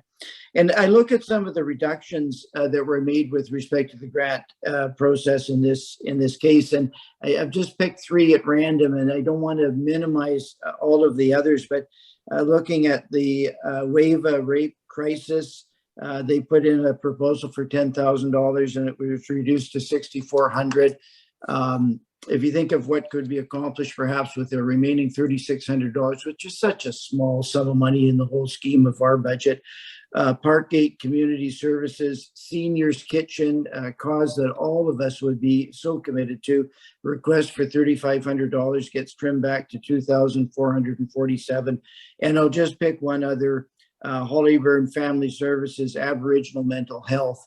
A $3,000 request was trimmed back to $2,000. And I just put the $313,000 over the context of our budget and the needs in our community and how focused some of these grant applications are on some of the most pressing social and community problems that ours and other community face. And I really think that I've said this each and every time this has come before me on council, so it's now the 8th time, but I really believe that we would get excellent value for money for increasing this. And I thank you. Those are my comments, and I realize the review is underway, but I just wish my voice to be put forward for increasing these grants once again. Thank you. Thank you, Councillor Hanson. Councillor Forbes. Thank you, Your Worship. I'll just be brief. I would agree that when we come to doing the budget for next year, that I would certainly support looking to add more and certainly not losing the 10% should we find ourselves not in such a COVID-19 crisis as we have been the last couple of years. So I think that we get more bang for our dollar and we help an awful lot of people. So as Councillor Hanson said, in the scheme of our budget, a little bit more money goes a long way. I would only like to mention that I think it's been this type of work going through and looking at grants and working it out is very time, labor sensitive. And I want to thank the committee for doing it. And the amount of work that goes into this is quite a bit. And I appreciate the work that they've done. I just wanted to mention that I think having a scorecard now, weighted scorecard for the people that are doing this for us on the committee makes it a much fairer, more transparent, and possibly easier way to look at the process and come out with their decisions. I also want to mention that I think that having all the nonprofits do a presentation before all of the committees so that the people on those committees gets to learn more about those nonprofits is an excellent thing to do. So I would just like to say that the new innovation that came along with the process this year, thank you very much. And thank you, staff, for your involvement in doing that as well. Thank you. Thank you, Councillor Forbes. Councillor Murray. Thank you, Mayor Little. I do want to just echo the comments and the previous comments that we need to look at the budget again. I think we all agree that, there's nonprofits that are doing more with less, and certainly the impact in the last few years, has been big. There's a number of other situations that many of them find themselves in as well, increasing lease costs, being able to find homes for their operations. And we do really need to look at, this number. The type of work that they provide is invaluable in our community, and we need to support them accordingly. Thank you, Councillor Murray. Someone needs to be the grumpy curmudgeon here on this matter. First of all, I absolutely want to thank the the committee for their hard work they did. It must have been gut wrenching to have to make some of those decisions. I fully support the decisions you had to make, and want to be absolutely certain that I'm not in any way taking that away from you. There's a reason why it's arm's length, and that is because you guys can have the sober judgment over all of the decisions that have to be made in this field, and I fully support you on that. In the long run, I think that the amount we contribute back to social services in the community should grow with our community. It should generally move around with that. But the challenge is there are other sources that are just better. The provincial government makes most of their revenue from resource extraction revenue and from income taxes. And that should be the primary source of funds for charitable and social service works in our community. Property taxes are not a fair way to assess that. We have a major problem with affordability in our community, and adding to people's tax bills is not going to help improve it.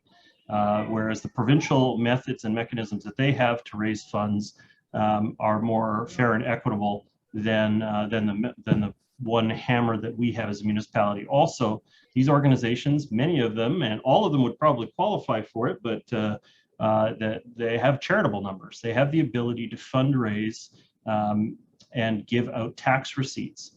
And there needs to continue to be pressure on these organizations to do fundraising and to go out and find supporters, donors, people who want to support their causes, people who want to specifically get invested in those organizations.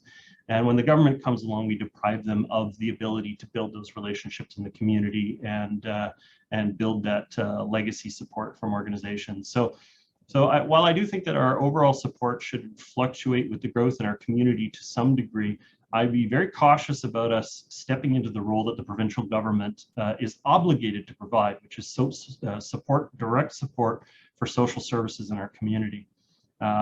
We need to apply more pressure on the provincial government to increase their portion and their contribution, and the tools that they have to collect the money for that are so much more equitable than the tools that we have as a municipality.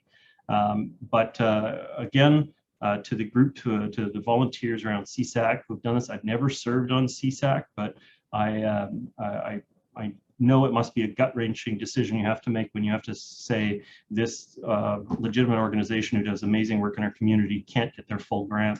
But it's, economics is taking a limited amount of resources and applying it to an unlimited need in your community. And we put that burden on you, and you exercise that work very judiciously. And I just wanted to say I appreciate the work you do. Councillor Back, your comments? Thank you, Your Worship. And sorry, you should have had the last word here, but what I'm going to say is not too controversial. I do agree with many of the comments that have been made, and I do support the staff recommendation here as well as the 10% top up. I really just wanted to pass on my sincere thanks to members of the CSAC committee. I think the job that you do is certainly one of the more challenging ones as a volunteer on this committee. So thank you very much for taking the time that you do to go through all of these applications. It must be incredibly challenging to make some of the decisions that you do. One comment I wanted to make, and I've made it before, is that I wonder sometimes if there's other ways that we can help some of these service organizations where it's beyond just financial help, but maybe there's a sharing of resources or looking at district facilities that we might be able to help potentially house or help support some of these different organizations with. So I'm not sure the best place to have those types of conversations, but I'm just interested in kind of connecting these organizations and looking at ways that we might be able to help them as an organization beyond just financial contributions, which I totally support and agree that it needs to be something that needs to be looked at in the next budget as well. Thank you. I don't know if there's a staff response to Councillor Back's last point. Thank you very much to Councillor Back through the mayor. I guess some of the ways that come to my mind on how we try and support nonprofit agencies, how we share resources.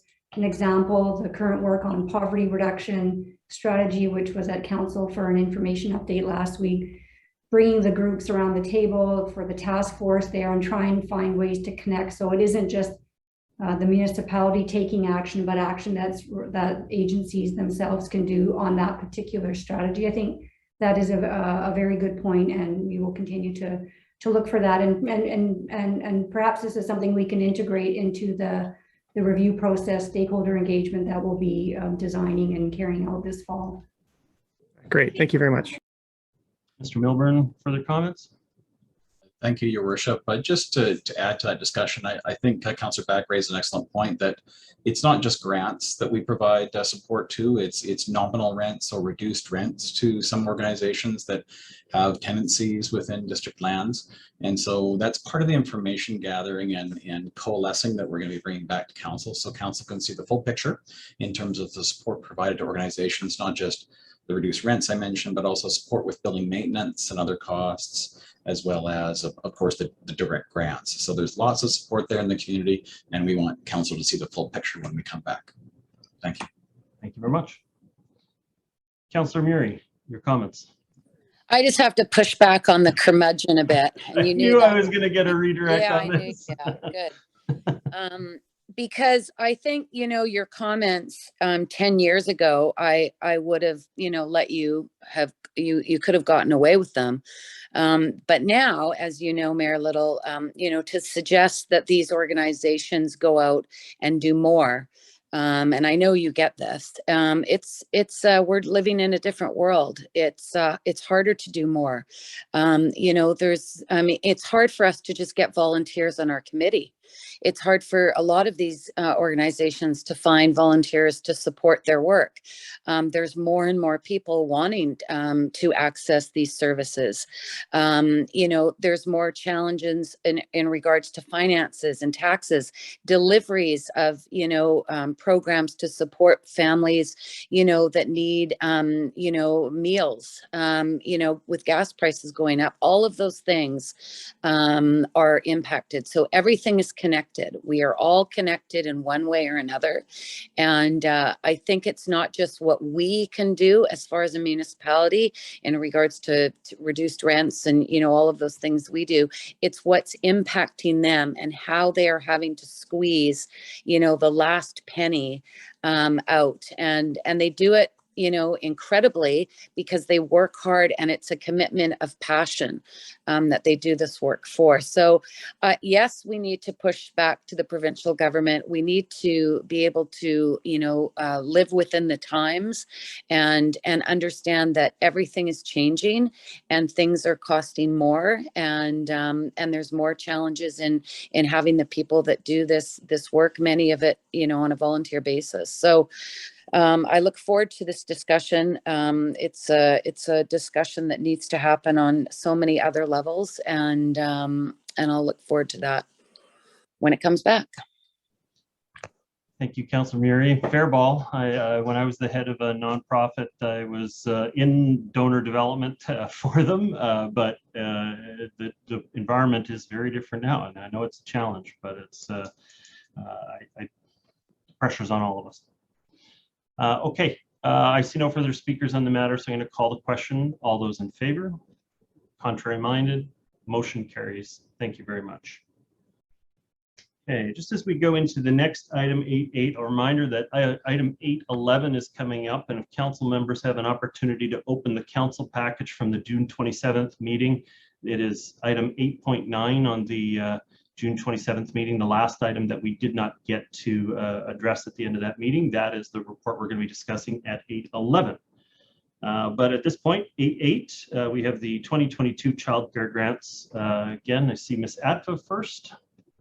Thank you very much, Mayor Little. Erica will give a short overview again. The childcare grants is another one of our annual programs, and I think I'm quite proud to know that this municipality distributes at least through some of the programs that I work with more on a daily basis in planning, close to $2 million in grants. So the childcare grants portion is a smaller piece of that. There is also a very diligent committee that works through a number of months to look at where the requests are, where the need is, and we also have approved by council a couple years ago, I guess coming up to 2 years, the childcare action plan, which gives us a lot of instruction on where we want to focus our effort. I'll turn it over to Erica Branson now, with your permission. Please. Thank you. Good evening, Mayor and Council again.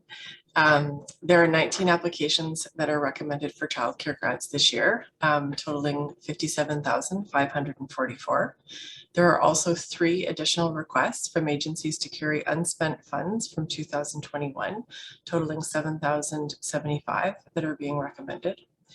The 10% COVID top-up is also being proposed to alleviate some of the financial impacts related to the pandemic. This year, many of the grant requests are for projects that will enhance the quality of care for children.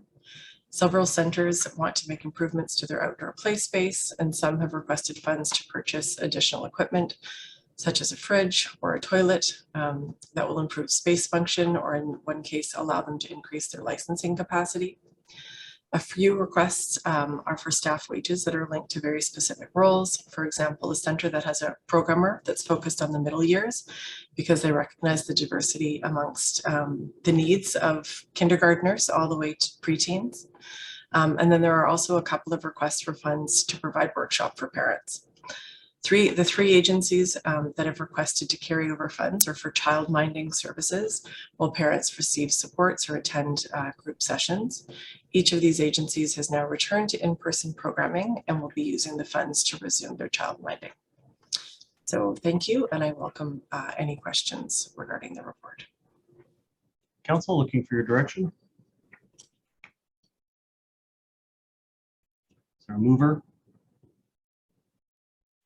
Okay, Councillor Hanson, is there a seconder on the matter? I'm happy to second the matter. Councillor Hanson, do you have any comments on the matter? Not too many. Thank you very much for the staff recommendation, all the hard work. My comments would really mirror what I said earlier with respect to the social service grants. These grants, in my view, make a huge difference to a lot of people. It's childcare is a very topical area.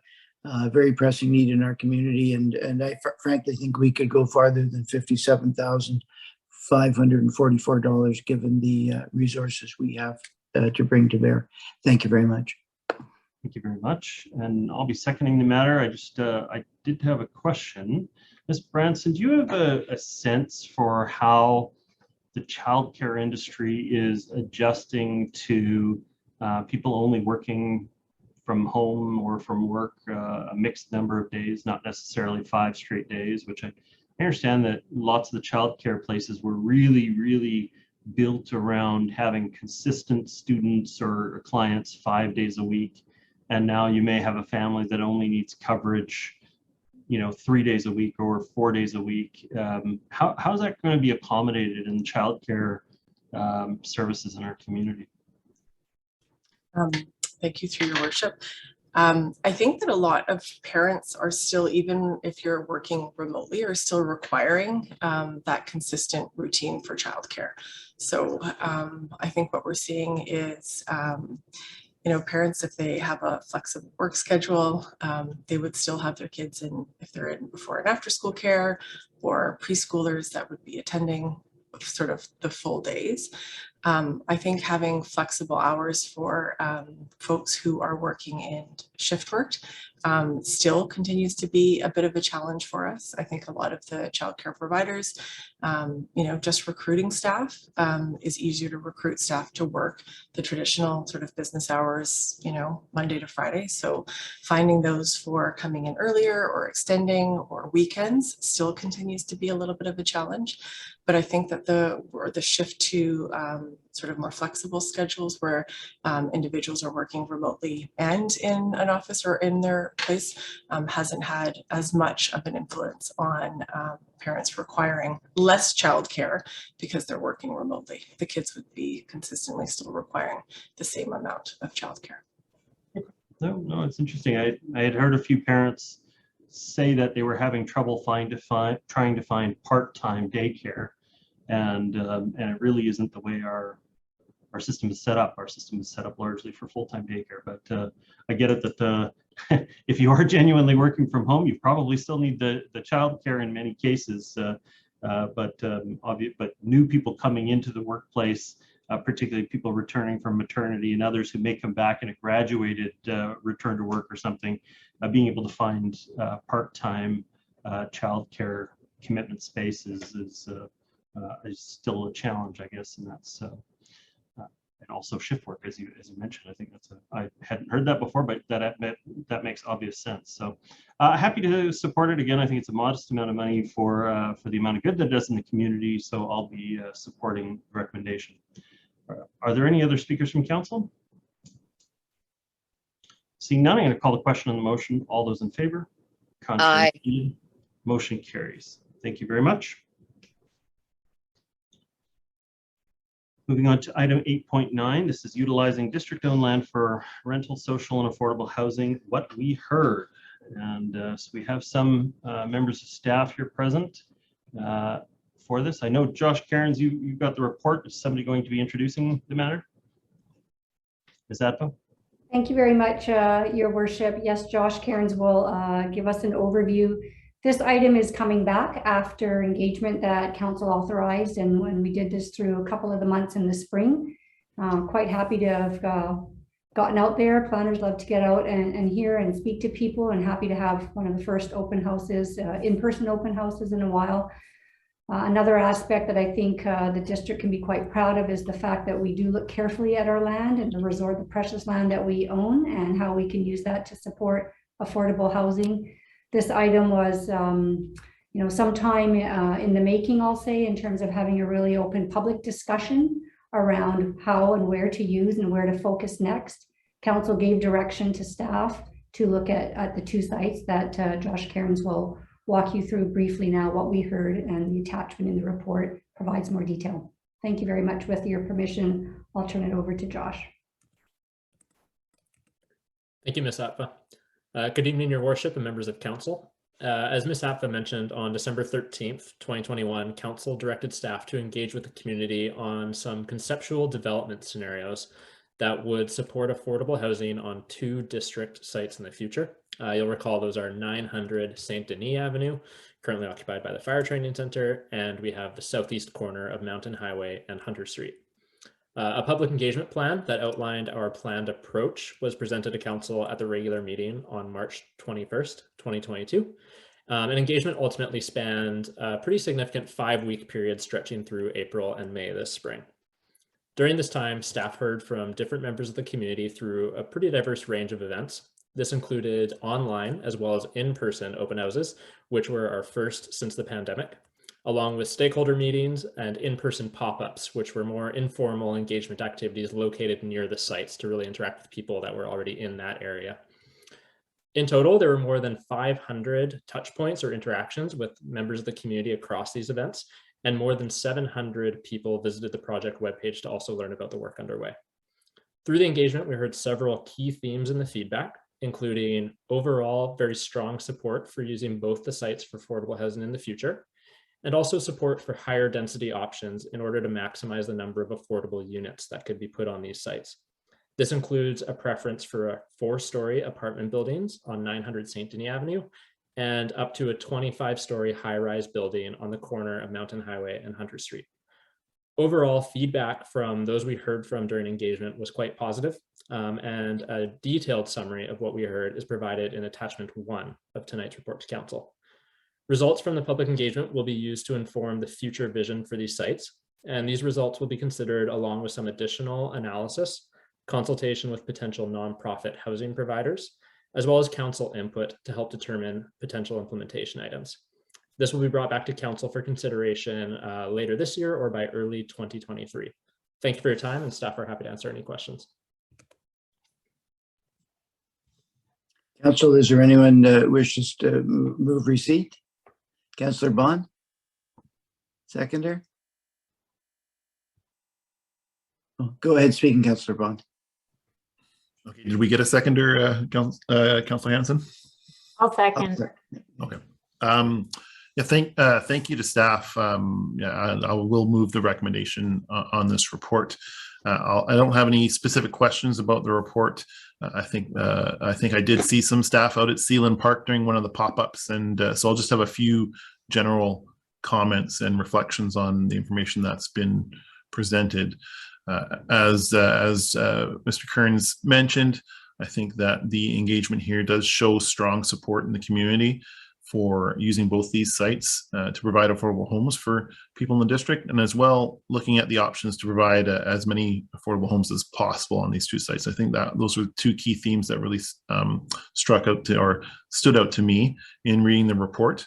You know, I almost wonder if we had had an option for 6 stories on the Saint Denis site, how that would have played out in the analysis and the public feedback. The one thing about this strategy, and it's something that I had advocated for a long time, is having these scenarios and these different scenarios presented to the public early on in the process. And I think one of the challenges that the last council had was a lot of these decisions were made in closed council meetings in terms of setting up partners, setting up projects before rezoning proposals were made. And I think, you know, one of the great things that this council has done is we flipped that on its head. We're going out early to the community. We're getting this feedback, which then gives council a lot more confidence to move forward on these projects and kind of seek those partners and do the zonings that are necessary in order to attract the senior level government funding that would be necessary to provide deeper levels of affordability on these sites. The other thing that I found actually really interesting from this engagement particularly is, at least it seems, the pop-up events were so much more effective than the traditional open house. You know, having a room at the Holiday Inn or some other location compared to actually going to Phibbs Exchange and talking to people in their everyday life, or heading to Sealand Park or at Inter-River Park. Those seem to gather so much more feedback and input.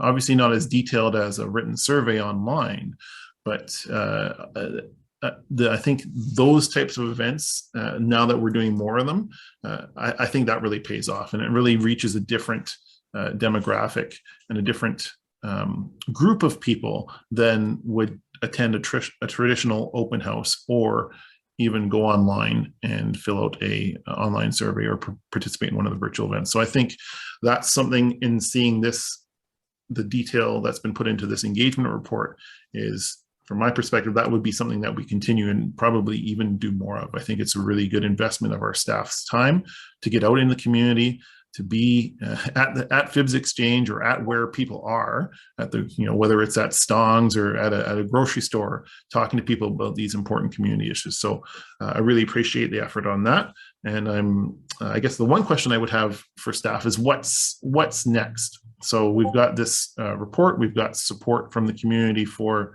you know, more homes on these two sites. What are the next steps that staff see going forward?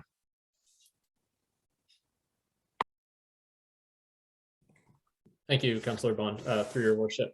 That's a good question. And I think building off of these engagement results, we're going to be looking at those in quite a bit of depth over the next couple of months and using those results to help inform a bit of refinement onto these scenarios, so we can get a really good understanding of what might be appropriate on these sites.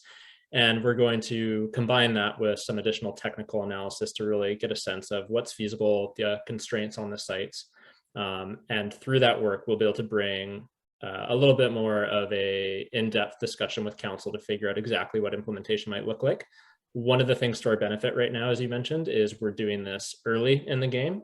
So we are getting out of the more reactive nature where we're trying to figure out what sites might be appropriate in what forms.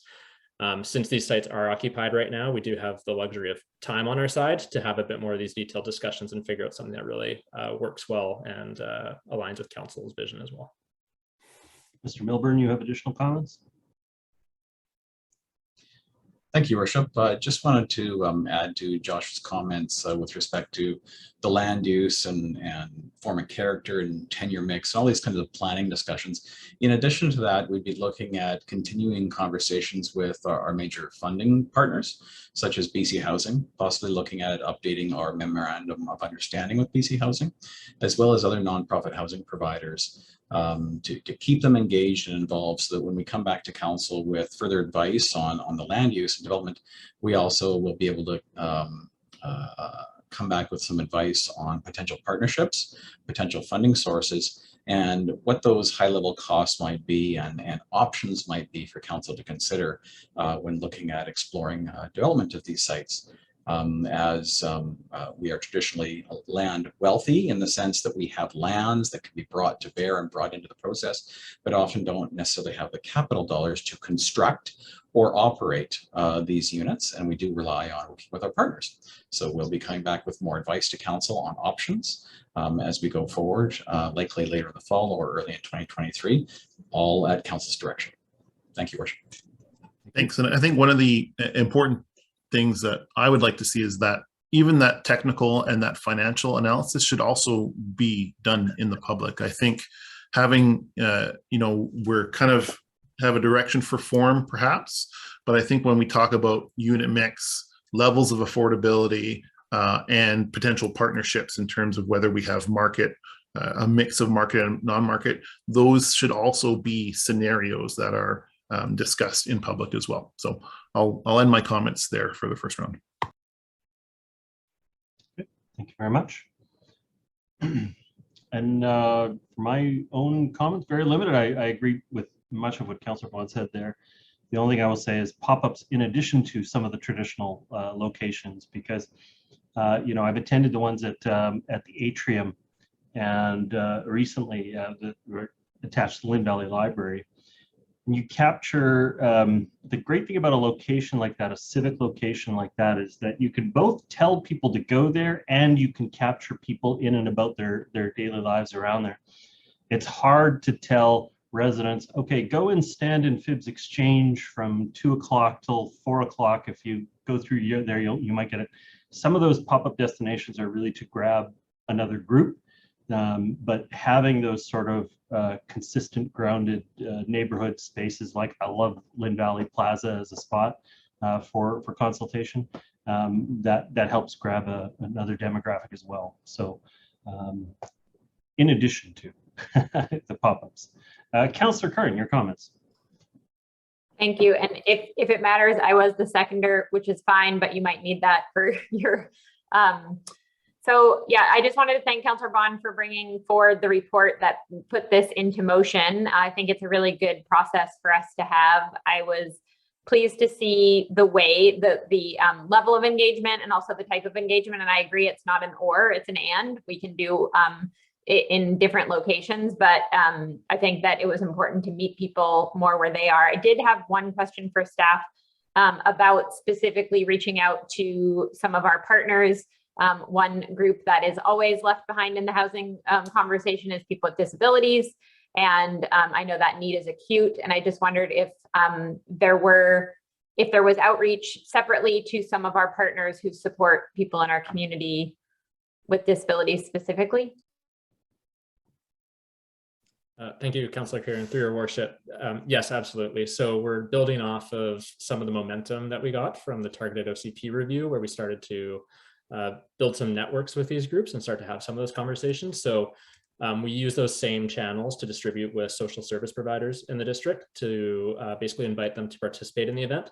And at this stage, of course, we are looking at form and starting to figure out what might be appropriate on these sites. So when we are moving forward in the future and looking at some of the finer details about what project actually might come to fruition, what the units might look like, there's going to be room for more of those conversations as well.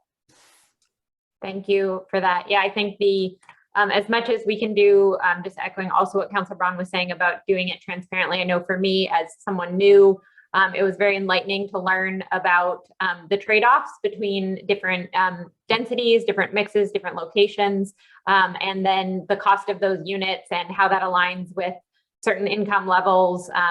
And so I think that piece being out in the open and engaging staff or engaging the public in that is really helpful. And as we get into some of the refinement around those scenarios, I just wanted to sort of share the potential that exists, I think, when we're doing things that the community can co-create. And it's really exciting for the community to be engaged in a different way. And I'm thinking of these places as I see them evolving being about share economy. So share bikes and share cars and shared gardens and shared childcare and beyond housing, because I think sometimes we get stuck in what we have now, which is housing in a different way. And I think that the future is definitely more of a shared economy. And so I like the idea of engaging people in those conversations. And I think a lot of creativity will emerge from that. But I'm excited to see this moving forward. I also wondered about, I think it'll come up more as we get into what is possible in terms of density and affordability. So there might be some interesting scenarios. There's some work happening around 6 stories versus 4 stories, for example, in terms of how many units and the mix of affordability. And so I think some of those scenarios are going to be important. And maybe staff could just briefly comment on the decision on the fire training center site, specifically between those 2 housing forms. I'm just wondering why that was the maximum that we started that conversation around that particular unit. Okay, I'm going to go to Ms. Atfa. Thank you very much to Councillor Kern. Through the mayor, I will ask Josh to speak a little bit on the St. Denis site.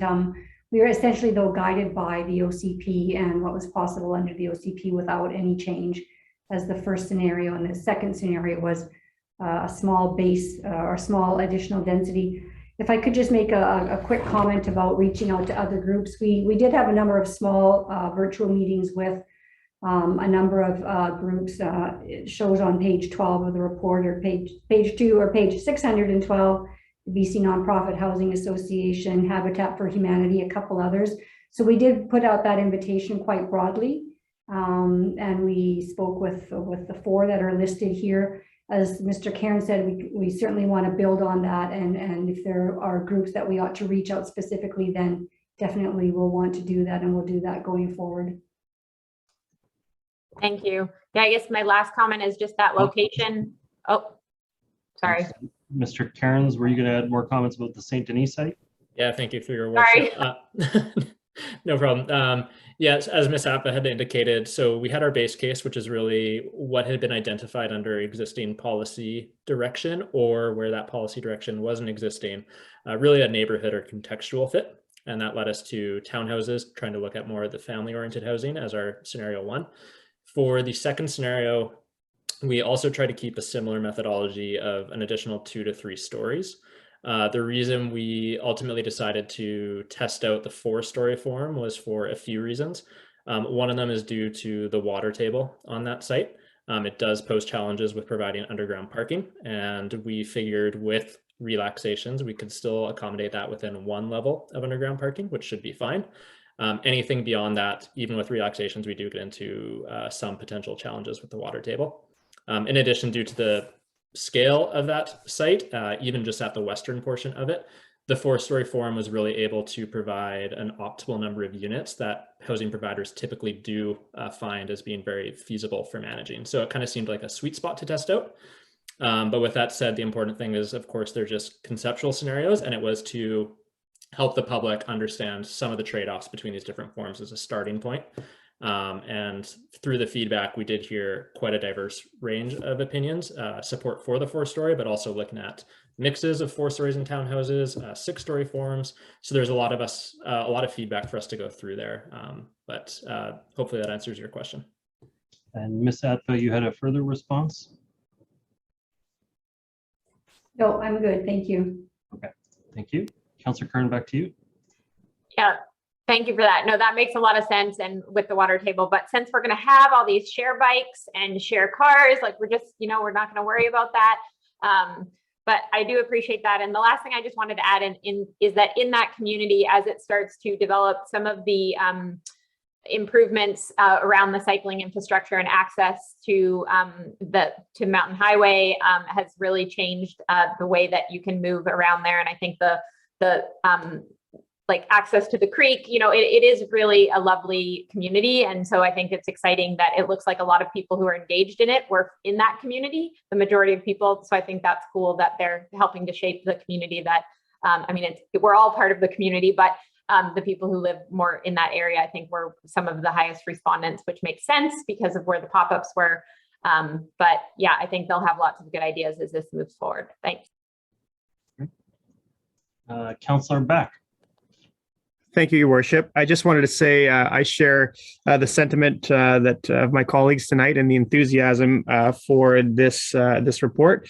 I think this was some really good engagement. I do want to thank Councillor Bond as well for getting the ball rolling on looking at these sites and staff for getting us to this point. I do think this was really good engagement. I agree that the pop-ups seem to be an effective aspect of this as well, versus, and in addition, as been mentioned, to some of the more traditional engagement opportunities.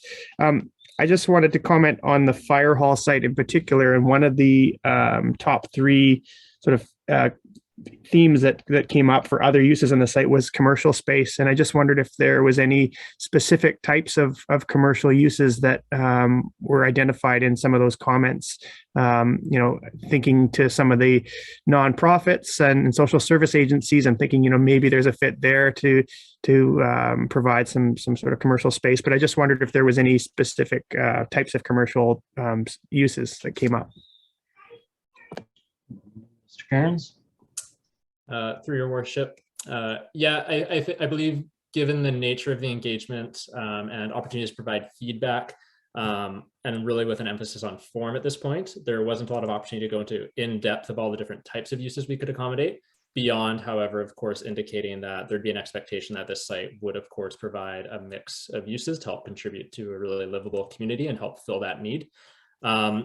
On the attachment on page 24, there is a summary of some of the open-ended comments that we received, grouped by themes. And really the keynotes there are a majority that did provide additional information to help kind of provide supplementary data to their answer, indicated commercial, indicating uses like retail, shopping, grocery stores typically, along with a really strong preference for community or recreation facilities and parks and green and public space. Awesome. I think there's some different sorts of things that we could do with that commercial space, but I'm really interested to see how this evolves and come back, how this comes back in more detail in terms of the different forms. But no, this is really great. I'm very supportive and excited to see it move ahead. Thank you. Thank you, Councillor Beck. Councillor Forbes. Thank you, Your Worship. I'm very supportive of this too. But I'm going to be the curmudgeon here now. I'm going to push back because housing is supposed to be a provincial and a federal responsibility. And the municipalities are hopefully going to, or hopefully still going to be able to say what our local municipality wants and what we need, and facilitate that for the municipality. And so I would hope that we don't drop the ball here on assuming that we have unending pieces of land that we can contribute towards affordable housing. We still need to keep the pressure on the provincial and federal government as well to come to the table more than what they have. It's their responsibility. And as we said earlier, there are things that have been downloaded from the provincial and federal that have been downloaded in municipalities. And the more that kind of happens year after year, the more we sort of maybe get a little more comfortable with taking that on our plate, whereas we could use those funds, if they would step up to the table, we could use those funds for other things in our community. So I just want to say, let's keep the pressure on the province and the federal government as well, but using our lands to be able to provide affordable housing. We're doing it with these two lots, and we've also gone ahead to try and get a metro offer over on Riverside. So I'm supportive of this kind of way if that's what we need to do to get more housing and more affordable housing. Thank you. Thank you, Councillor. Councillor Bond. Thanks, Mayor. One question of clarification for staff. The St. Denis site, what's proposed right now is only a portion of the site, if I remember correctly. There's a provision in there for, I guess, a wider planning exercise that would look at the remainder of the site, because that's quite a large site that could potentially accommodate either more housing or a variety of different uses. Is that correct? Through your worship, yeah, that's correct. So additional analysis will need to be done there, but the western portion was deemed as the most appropriate for affordable housing for the near term, based on existing access, servicing, and the configuration of property lot lines to the south. That's great. And one other suggestion, and I'm sure this is already on staff's mind in my work on the Metro Vancouver Housing Committee and the Housing Corporation, a lot of the technical analysis that we are going to start to look at now for all of these forms, whether it's 4-story wood frame townhouse, 6-story, or even the higher height, 20 to 25 stories, has been done by that committee, and consultants and reports have been provided to the committee on mixed or on tall wood construction versus traditional concrete construction, on various heights and densities, and then the different financial trade-offs and level of affordability. So there's been a lot of work that's been done, provided by Metro Vancouver and its consultant teams. So obviously lean on our colleagues. We are one of the member municipalities, but lean on a lot of that work that would help us further our analysis and take advantage of work that's already been done and we've already paid for. So thank you. Thank you. Just my own comments on the matter. With the St. Denis Linmore site, I think that we should really be having our first discussion with the school district. I think we have an opportunity to use that land in conjunction with a revisioning of Linmore Elementary School. It is one of the oldest schools in the system. It's due for capital upgrades, and also, frankly, it's totally insufficient to meet the needs of the plans that we have in the general neighborhood. And so I think really before we go and shop this around to the community, we probably should address that question. Would it benefit, rather than having the school district do the traditional rebuild where they basically take over their school field and build a new school in the school field and then shut down the old school, would it make sense to build it in conjunction with sort of the eastern part of the fire training center, or some other connection further down Orwell, to make it so that you don't have to lose the field for a 2-year period or while you reconstruct an elementary school in the neighborhood. So I kind of think we should answer that question first, but in the long run, obviously, I want to see deep dive social and affordable housing constructed where district owns land. I just think that we should address that question with our partners first to make sure that our educational needs are being adequately addressed within the neighborhood. Mr. Milburn, your response?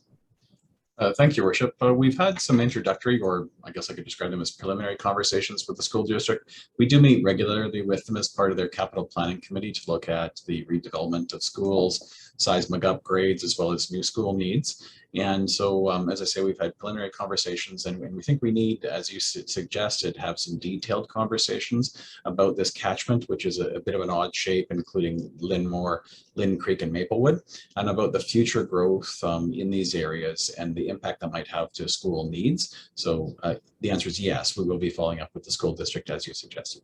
Thank you. Thank you. Councillor Hanson? Thank you very much. My comments will be brief. I'm very supportive of what's been undertaken so far. Thankful for staff for the engagement that's been undertaken. I look forward to the refinement of these scenarios, and specifically to achieving a good volume of genuinely affordable housing on these district sites. Just a final comment, but I hope throughout all of this we consider wood frame and wood structures as opposed to concrete, because I know that's available to us, and we can be a leader if we pursue wood. So thank you very much. Thank you. See no further speakers on the matter. This is the motion is to receive for information. I believe I wasn't in the room at the time it was moved and seconded, but I believe that's the motion. Okay, thank you very much for confirmation. I'll call a question on the motion. All those in favor, contrary minded, motion carries. Thank you very much. And thank you for staff for all your work on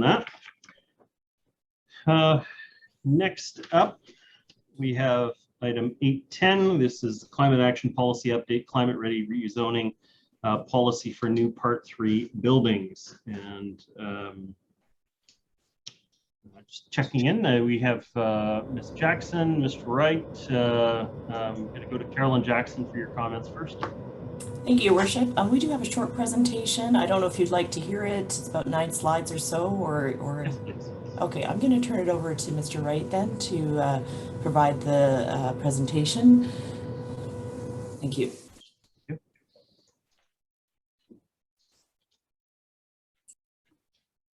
Thank you, Your Worship. Good evening, members of council and members of the public.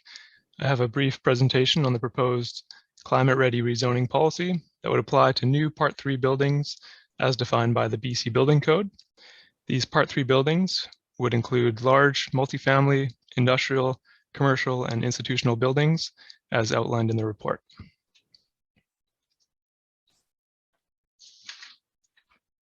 The district is taking action in 6 key areas to reduce greenhouse gas emissions, protect and enhance environmental health, and improve our resilience to climate change. The policy being proposed this evening falls under the action area of low carbon buildings.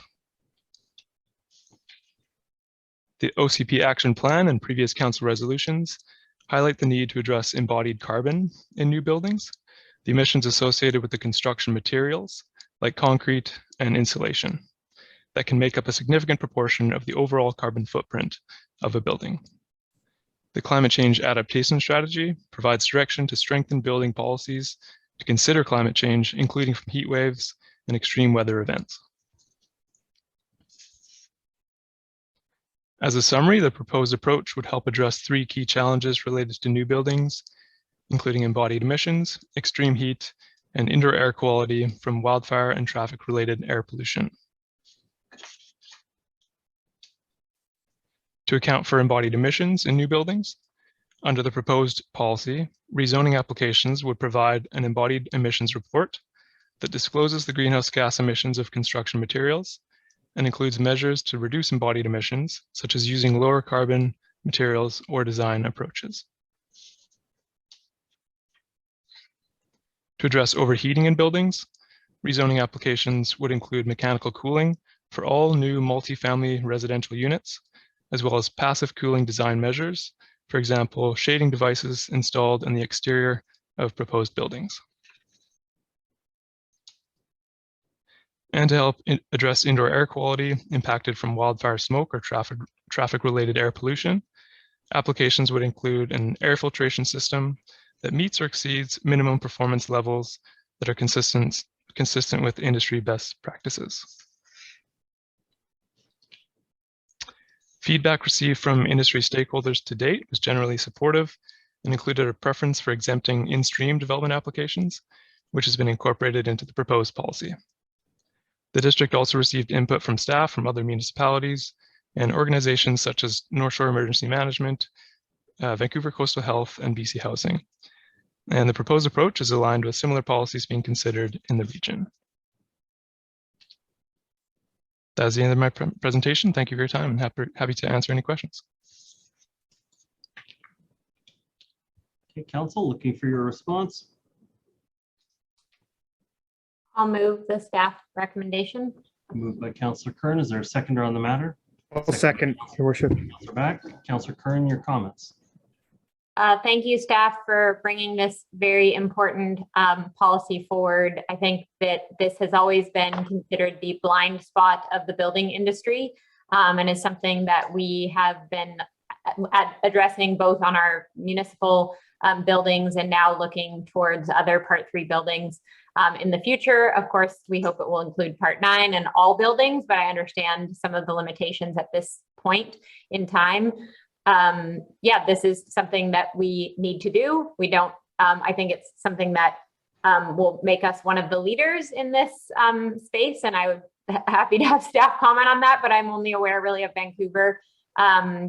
And again, they operate under a unique charter, but they were one of the first municipalities in North America to set a target of 40% reduced embodied carbon emissions from 2005 levels to 2030. And so there is a lot of work happening in the region around this. There's lots of people that are quantifying what exactly do you measure when you're measuring embodied carbon, and how is that embodied carbon, how are those components measured in the life cycle of it? So from insulation, as Mr. Wright mentioned, so it is quite complex. But the other piece around the National Building Code, which I've done advocacy around as well, doesn't have a maximum, it has a minimum air temperature in buildings, but no maximum temperature. And so we're starting to recognize that maximum temperatures are super critical in the heat dome event. 600 plus people were killed, not because of the air temperature outside, but because of the air temperature inside. And certainly with increasing climate events, smoke events, we will need to have better air quality in the building. So I also really appreciated the staff mentioned the passive cooling, because there's so much research shown around how we can actually work with nature, trees, shading, and other things that are not around traditional energy sources that we think of to really design buildings differently. So I'm pleased to see this. I think this puts us in a leadership position, and it's a good start. So I'm happy to see it move forward. Thank you. Okay, thank you very much. Councillor Back as a seconder, did you have any comments? Just a brief comment, Your Worship, and I thank you very much to staff. It was a very clear report, and I agree with the council, with Councillor Curran's comments as well.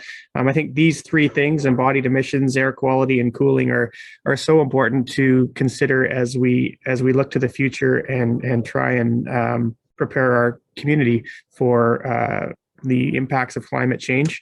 And as Councillor Curran highlighted, the over 600 people that lost their lives due to being in very, very warm environments, hot apartments and condos. And I think having cooling just makes sense. Appreciate the consultation with industry that was undertaken as part of staff's work here. I wanted to ask about, and I know it mentions the potential to collaborate across the North Shore, but I think a similar report was brought forward to City of North Vancouver Council last week by Mayor Buchanan around cooling for new builds. And I just wondered if we are going to be working with the city and West Van to potentially have similar standards in this area. Yes, through your worship, to Councillor Back, that is an area of much ongoing collaboration, both with the city and with West Vancouver. And I am aware of that recent motion considered by the City of North Vancouver Council just, I think, last week or the week before. That's great. Yeah, I think the more we can work together across the North Shore and kind of have a standard would benefit everybody. But no, this is really great. I think to Councillor Curran's remarks, this is something that we can be proud of for sure as a community in taking these steps. So great work, and I'm happy to support the recommendation here tonight. Thank you. Councillor Hanson, your comments. Yeah, thank you very much. I'm happy to support these recommendations. I think they're very important. Thank you, Councillor Curran and Back, for your comments. I have become increasingly concerned about embedded carbon. This was much discussed at the recent local government, the Lower Mainland Local Government Conference in Whistler. As the report mentions, for new buildings, embodied emissions can exceed the lifetime operating emissions. And this is, of course, so true with concrete. And we're learning more about concrete and how the use of concrete can, in fact, defeat our climate goals. And of course, we did pass a declaration of climate emergency for a very good reason. And it would be a shame to have that declaration rendered insincere by ignoring embedded carbon in concrete structures, particularly very tall concrete structures. So I'm so glad to see this. We're going to have to wrestle with the issue of embedded carbon, and I am going to prophesy that it's going to, if we're taking climate seriously, we're going to find ourselves looking more favorably on wood frame structures, including tall wood. Thank you very much. Thank you, Councillor Hanson. Next up, Councillor Kern.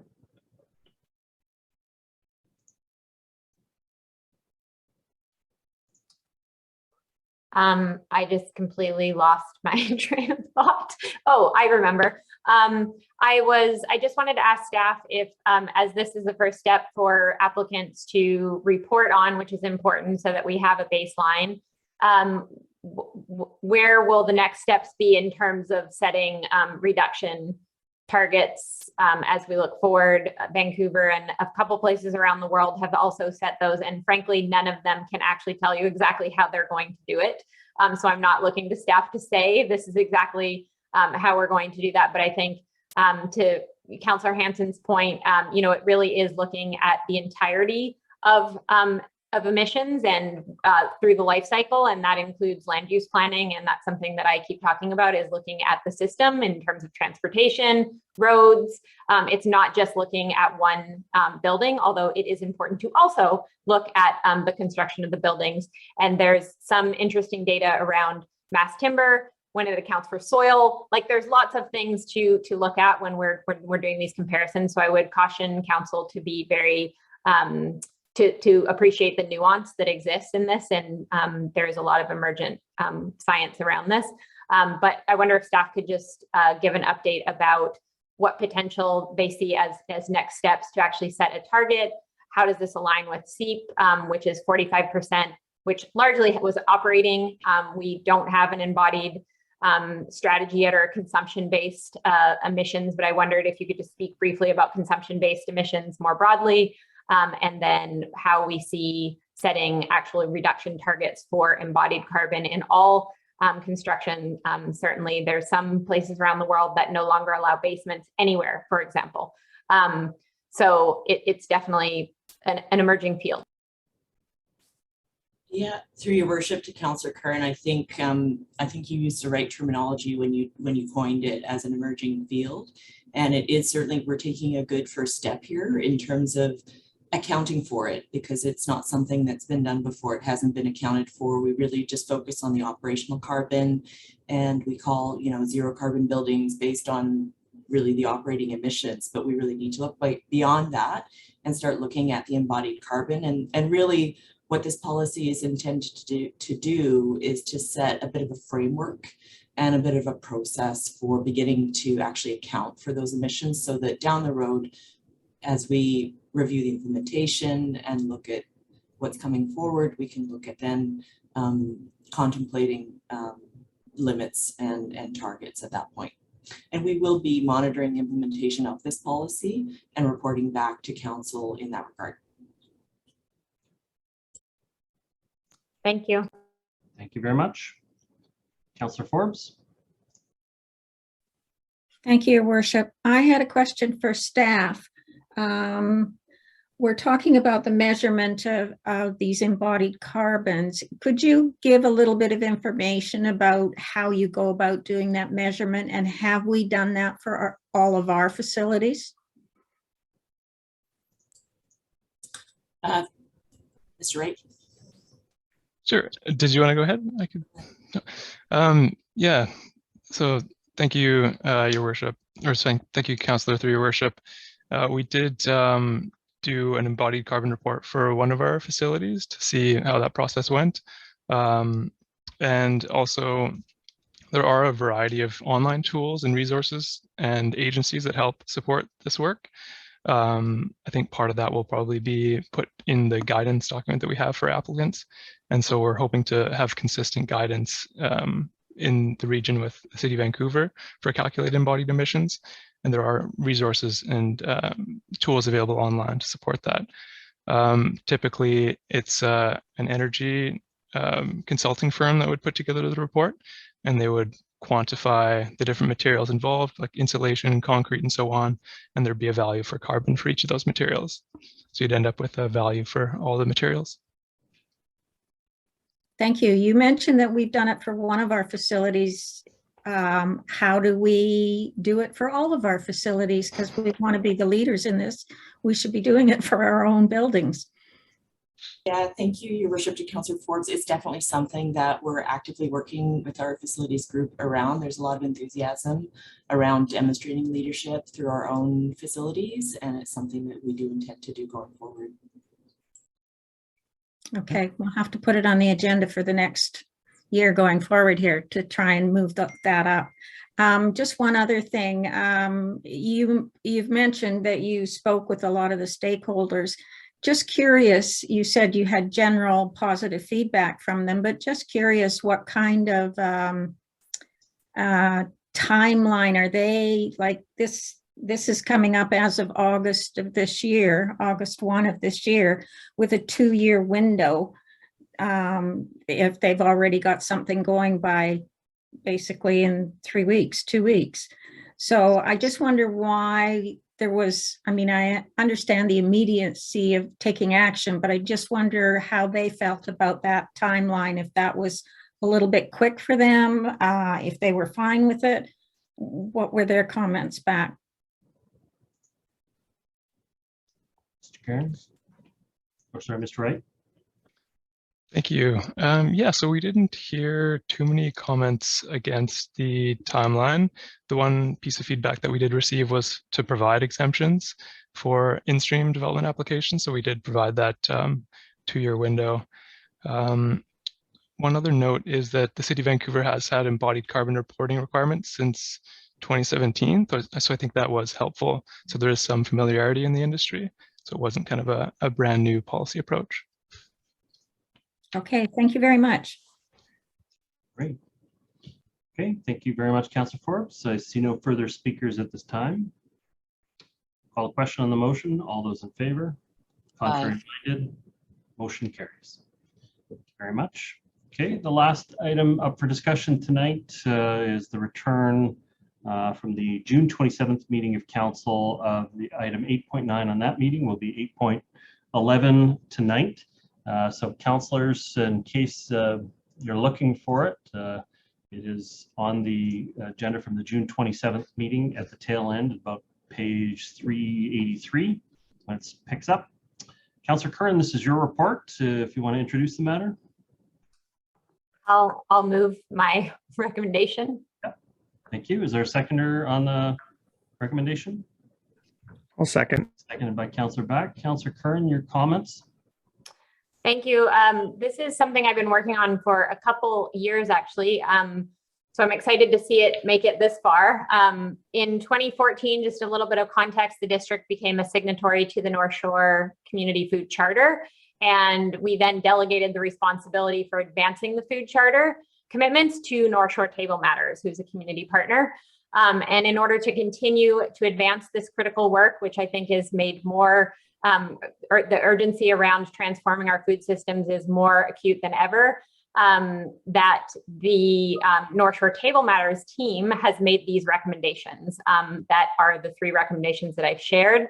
And I just want to, so that they are a shared municipal food planner, a North Shore food system strategy, and a food policy council. So I just want to make sure it's clear that this motion is actually just seeking council's endorsement on these North Shore Table Matter recommendations in principle only, pending staff reporting back to council with costs, grant opportunities, timelines, potential partners, as well as these priority actions that may help us to address food insecurity that have been highlighted from community partners and staff, that we're actually seeing a rise in people who are not able to access food in our community today. And then, as one of the speakers brought up, some of the barriers around local food production that can be revisited through looking at zoning. So I'm hoping we can kind of keep this conversation high level. We don't need to discuss the specifics of a potential plan, the terms of reference for the Food Council, or any of the potential costs of a shared municipal food planner, because we that would be something that staff would report back. So I put these in there because they were what was requested, and also I think it helps us to expedite and clarify the work that we would like staff to include, and it's not limited to that. Staff may have a lot of other great ideas. But I think it's important just to recognize what we're hearing, or what I'm hearing, and probably others are as well out in our community, that residents in town centers in particular have cited the lack of urban agriculture initiatives. There's wait lists for existing community gardens. Residents are experiencing barriers to produce small scale commercial agriculture due to outdated restrictive zoning bylaws. Love to see farmers markets. I know it's something we've tried in the past, but I think that we need to revisit that as well. It's great for mental health, supporting the local economy. It has a lot of co-benefits. I can't see my time. How am I? 1 minute. And yeah, so if council has questions around what a municipal food planner is and how this could potentially work, it is sort of a it's not a very old discipline, and it's something that the Canadian Institute of Planners actually recognizes that food systems have historically been excluded from local planning, but there's lots of push around making sure that food is embedded in the way that we think and the way that we plan. And so we would be among the leaders to explore this opportunity. And again, I'm not saying that we will hire one. I'm saying that if we go out to the other North Shore communities, including Tsleil-Waututh and Squamish, and say we have this idea, our council has kicked the ball off, like we're in support. What do you think? That's what I'm looking for. And then the Food Policy Council is different than what Table Matters does in many ways. And the most important is that it actually would have council, so it has a government position on it. So it would have staff from the local government as well as a council representative like some of our other committees that we have. And some of the benefits that Table Matters identified as having a North Shore Food Policy Council would have over the current structure of Table Matters. So Table Matters is a network. They are not a policy body. They do not create necessarily policy. Is the diverse representation across the food spectrum, council support, active municipal staff participation, structured and consistent committee or community meetings, an interdisciplinary approach to problem solving, increased and sustained funding, ongoing sustained structure, and being actively supported by council can help legitimize those efforts. So I think this is something that I hope we will take a leap into tonight by supporting this as a first step. And again, staff will have to report back on the specifics of this, but I've laid out a lot of other great reasons this was identified in our OCP, and we haven't yet delivered on it halfway into our OCP. So I think a lot of that's outlined in the report, and happy to take any questions. Okay, thank you very much. Councillor Back, I believe you were the seconder on the motion. Yes, thank you, Your Worship. I just want to thank Councillor Curran for bringing this motion forward. I think it's an area where there's a lot of interest from the community on some specific ideas. Councillor Curran mentioned things like farmers markets, community gardens. We heard the speaker tonight talking about urban farming. I've certainly had an interest in it. I've attended a couple of the Table Matters meetings this term.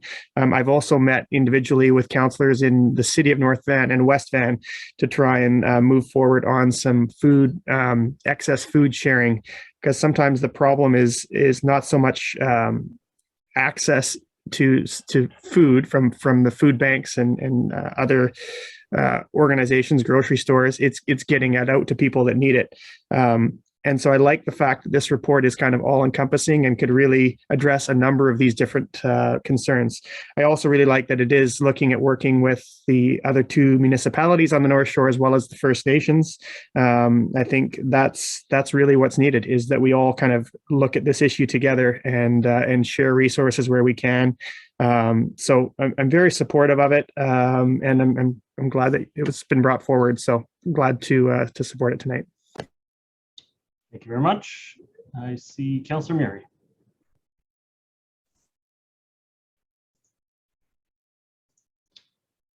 You're muted. Muted.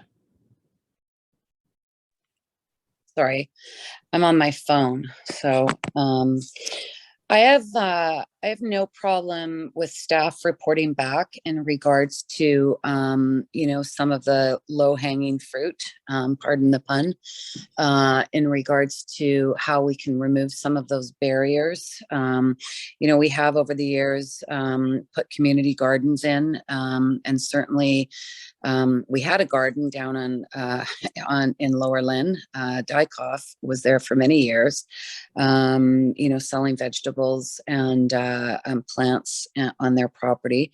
The Seymour, my grandmother had an orchard on her property down in Deep Cove, and there used to be a farm on Old Dollarton that sold local eggs. So as we were once quite rural, we did have that sustainable feature in our community, and one that supported our residents. So I have no problem with staff reporting back on initiatives and possible partnerships with the other municipalities. But I would like to draw and use this opportunity to, talk about food security in the region and what's happening and some of the concerns I have, and how I think the municipalities and certainly Metro Vancouver needs to speak out a lot more in regards to what's going on with food security. You are aware of the Little Campbell River lands that were recently removed out of the urban containment boundary, allowed to expand 400 acres for the city of Surrey to rezone to warehousing and industrial. And there's another piece of property right now that you may be aware of, the Heppel Farm in Surrey, also 220 acres, a piece of property that's owned by the federal government. And they're looking at possible expressions of interest for that land. It's not contained within the agricultural land reserve. And it's a well-known farm. It produces between 30 and 50 million of portions of vegetables per year. It's a very fertile farm, predominantly potatoes, and it's been in existence for nearly 65 years. And this land was leased by the federal government, and now the federal government has deemed it surplus, and it could ultimately be sold again for industrial. So, I think it's great that we're looking out for our sort of corner of the world here. But we actually need to get quite vocal in regards to, the bigger picture in the region, and start protecting the land that actually is producing food and feeding the region and our growing population. Certainly years ago, we had a report from staff saying that we, eventually with climate change would become the California of the West Coast, in regards to our climate. And so, it's an initiative that I think we should also have staff, maybe provide some information in regards to the number of farms, for instance, that are for sale within the ALR lands. What is happening to our farming system? We need to communicate with the provincial government and the federal government on available land to be able to have food security. And there's a lot of work to be done in this area. Several months ago, when the Little Campbell River was being rezoned, there were 4 motions that were brought forward to the Metro Board, and one was to take industrial land and turn it into residential. Another was taking commercial land and turning it into residential, and then taking another piece of land that was commercial and turning it into a hospital, and then taking environmentally sensitive land and turning it into industrial. So there's all of this pressure on our land base, and obviously residential is the most lucrative, although light industrial is coming up very close second.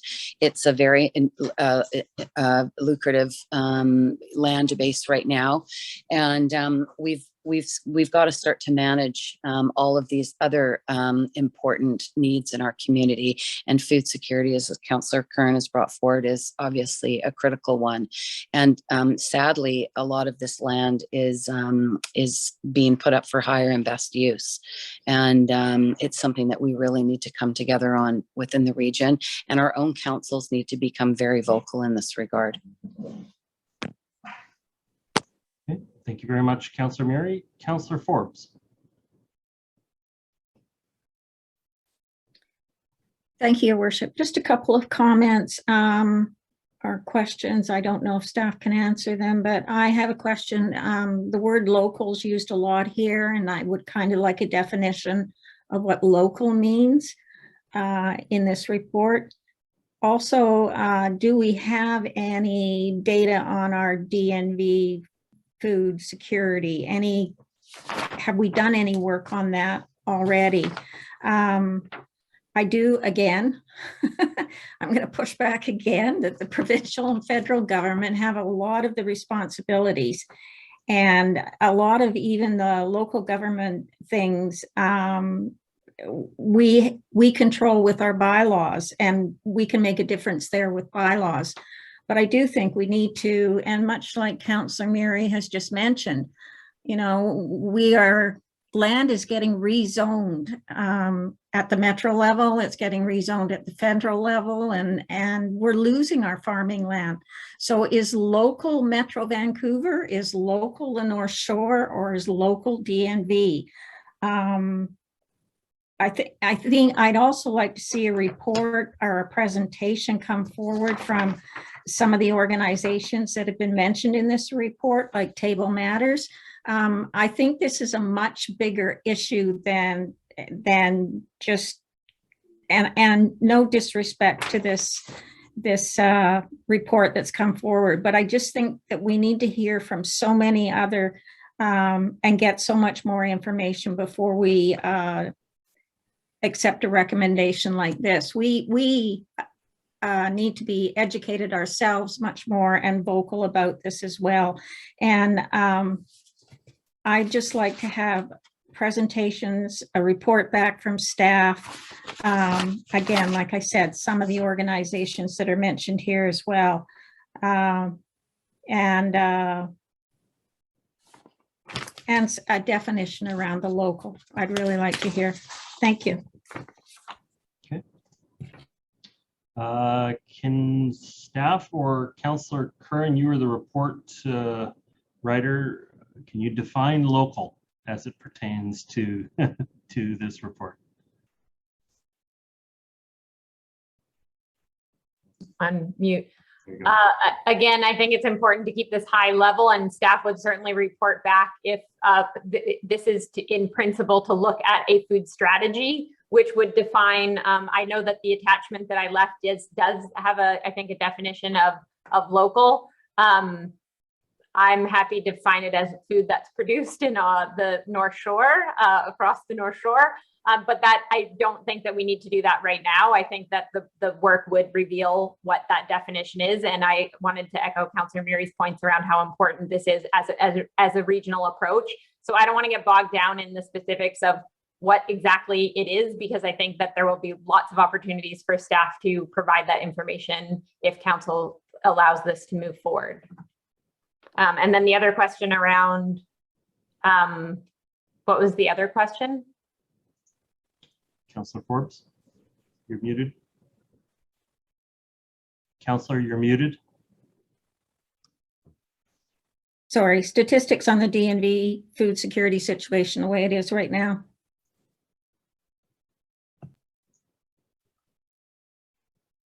Again, I would say that the staff could provide that information as we referred or deferred our implementation of the work around the commitment to the charter to Table Matters. And I think there's lots of opportunities to hear from all sorts of partners if this work moves forward. I would just like to say that I think this is a really important subject, but I think before I would like some reports from organizations like Table Matters and some of the other ones that are mentioned on the final page of this report. I would like to see that stuff, and maybe we can include, we'll end up including everything that's in this report and have a more detailed report as well. So I'm looking for information before I make a decision. But my decision isn't that whether this is important or not. It's very important, but I also am looking for some information first. Thank you. Okay. Thank you. Councillor Curran, your second time speaking. Oh, I see, sorry, before you do, I see Mr. Stewart wanted to add his comments. Mr. Stewart? Yeah, just very briefly, Your Worship. I mean, there's no question that local production of food will likely not likely reproduce all the food sources that we have from California and et cetera, et cetera. But it's an opportunity and a way to encourage people to think about their properties, especially since we have so many in North Vancouver that are single family homes that might want to encourage local food production. So I just don't shut the door on this, because I think it's an opportunity to encourage people to think of alternatives. And that's all. Thank you. Thank you.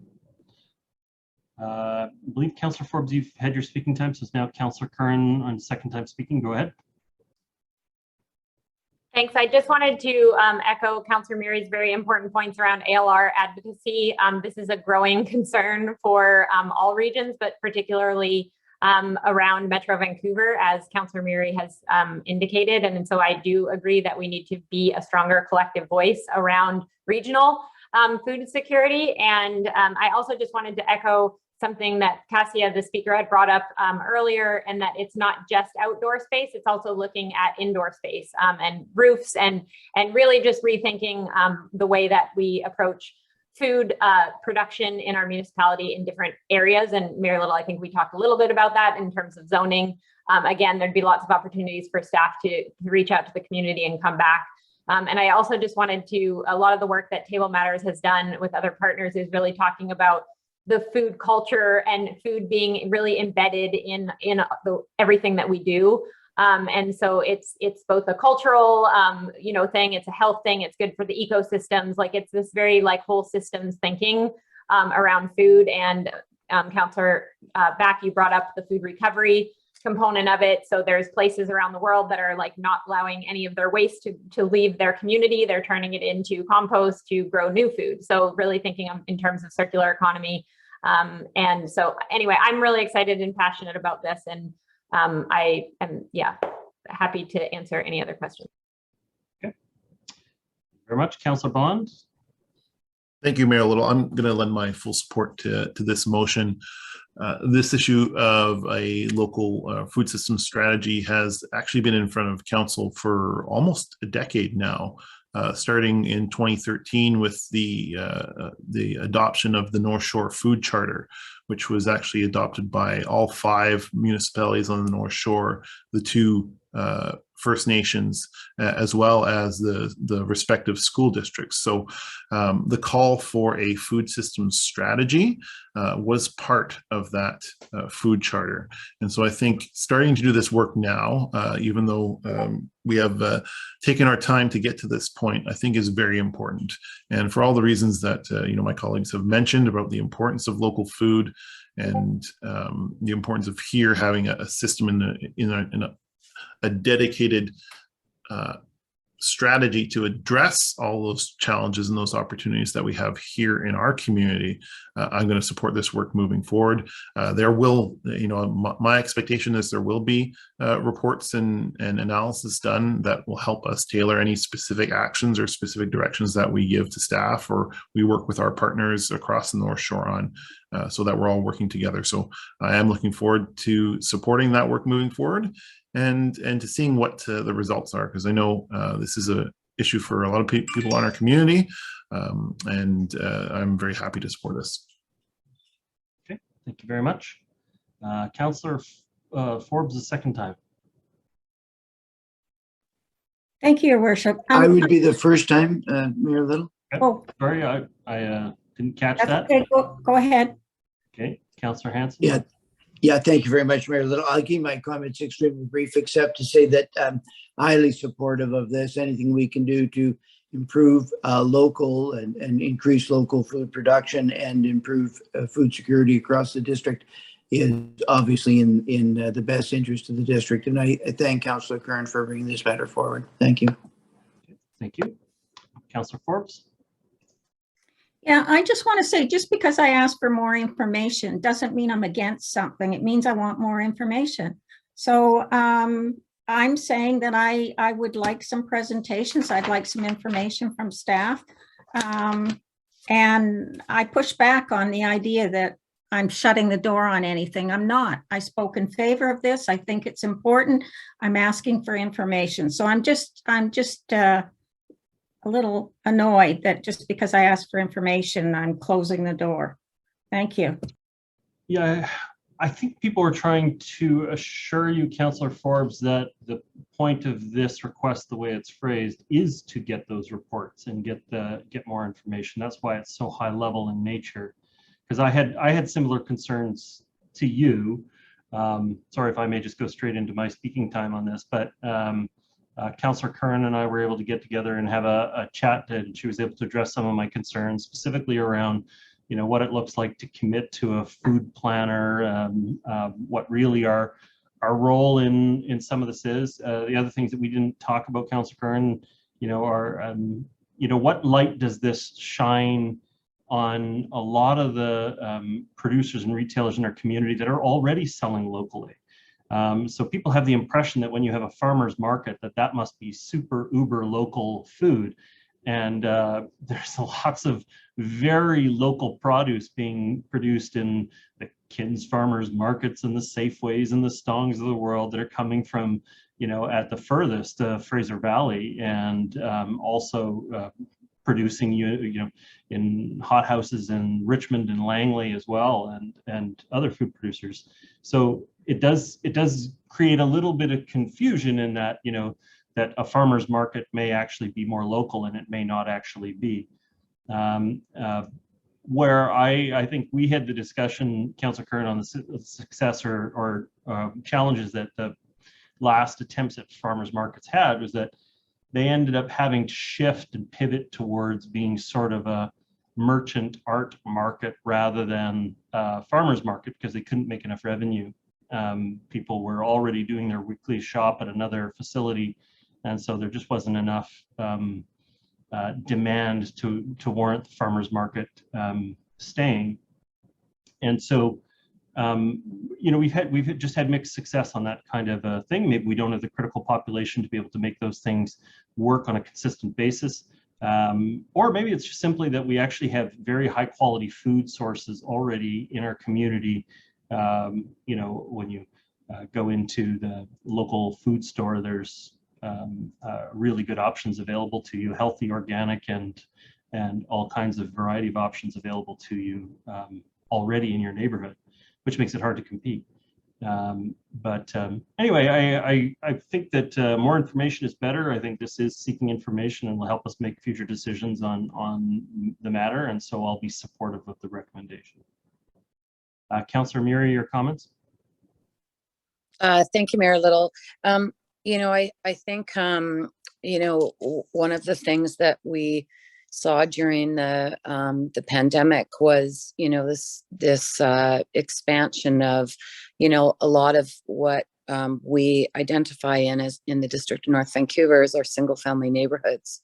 And people were able to get outside and be in, you know, their backyards. And one of the things that just, you know, and it's always been a part of our community, but one, you know, one system that grew exponentially was gardening. And people were out gardening a lot, and people were outgrowing their own food. I have, you know, a lot of friends that put gardens in their backyards, and I've had, you know, I have a lot of friends that have had vegetable gardens in their yards for years, decades. You know, growing tomatoes, growing carrots, growing lettuce, growing pumpkins. You know, the list goes on. I've got one girlfriend that you know, grows hot peppers in her yard and does very well at it. So there are a lot of people that already are growing their own food in the municipality. And, you know, I think the idea of sharing those crops, because, you know, lots of times they're so abundant, you just can't, you know, you can't consume it all yourself. So sharing it within the neighborhood would be something, you know, that the local neighborhoods, the local community associations could certainly, you know, get that word out and put together programs that, you know, do give back to those residents that don't have yards, you know. And I think that's, you know, there's a balance that we need to look at. And, you know, there's a significant, you know, amount of benefit that the neighborhoods that we have give back to the residents of the North Shore. Okay, thank you very much. Okay, I see no further speakers on the matter. I'm going to call the question. All those in favor? Contrary? Aye. Motion carries. Council, we're approaching our scheduled end time, but we do have about 20 minutes. If anyone would like to make a report. Councillor Murray, your hand is still up. I think that's from your discussion, your last discussion. Okay. I see no one seeking to make a report today. We should have time at our July 18th meeting as well. Sorry, Councillor Murray.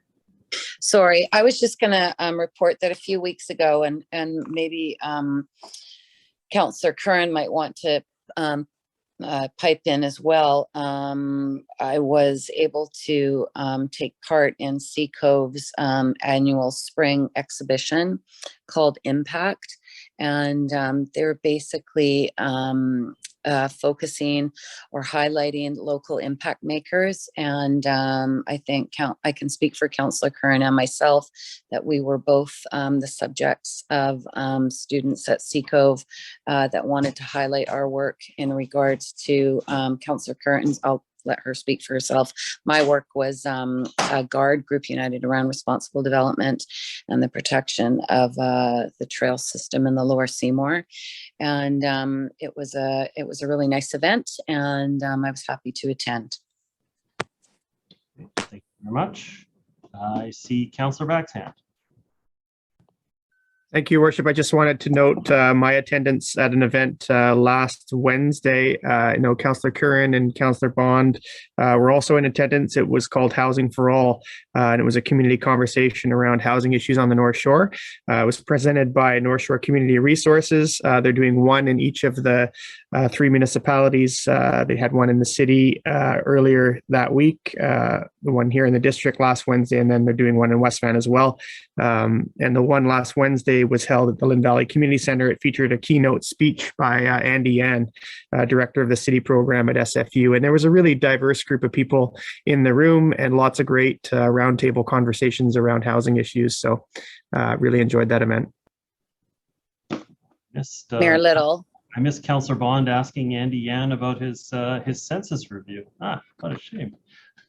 Mayor Little, yeah. Sorry, I just wanted to add that it was Grace Leishman that highlighted me, and I just wanted to thank her for her project. So I wanted to make sure I mentioned her. I know Grace. There you go. Okay. I was going to make a brief report. We were obviously we had Canada Day just this last week, and it was a great pleasure to be down at the Shipyards area. We had the HMCS Edmonton and HMCS Brandon in, and also the organizers made a special effort to create an area for first responders. And so we had the DNV firefighter charities, and we City of North Vancouver were also present.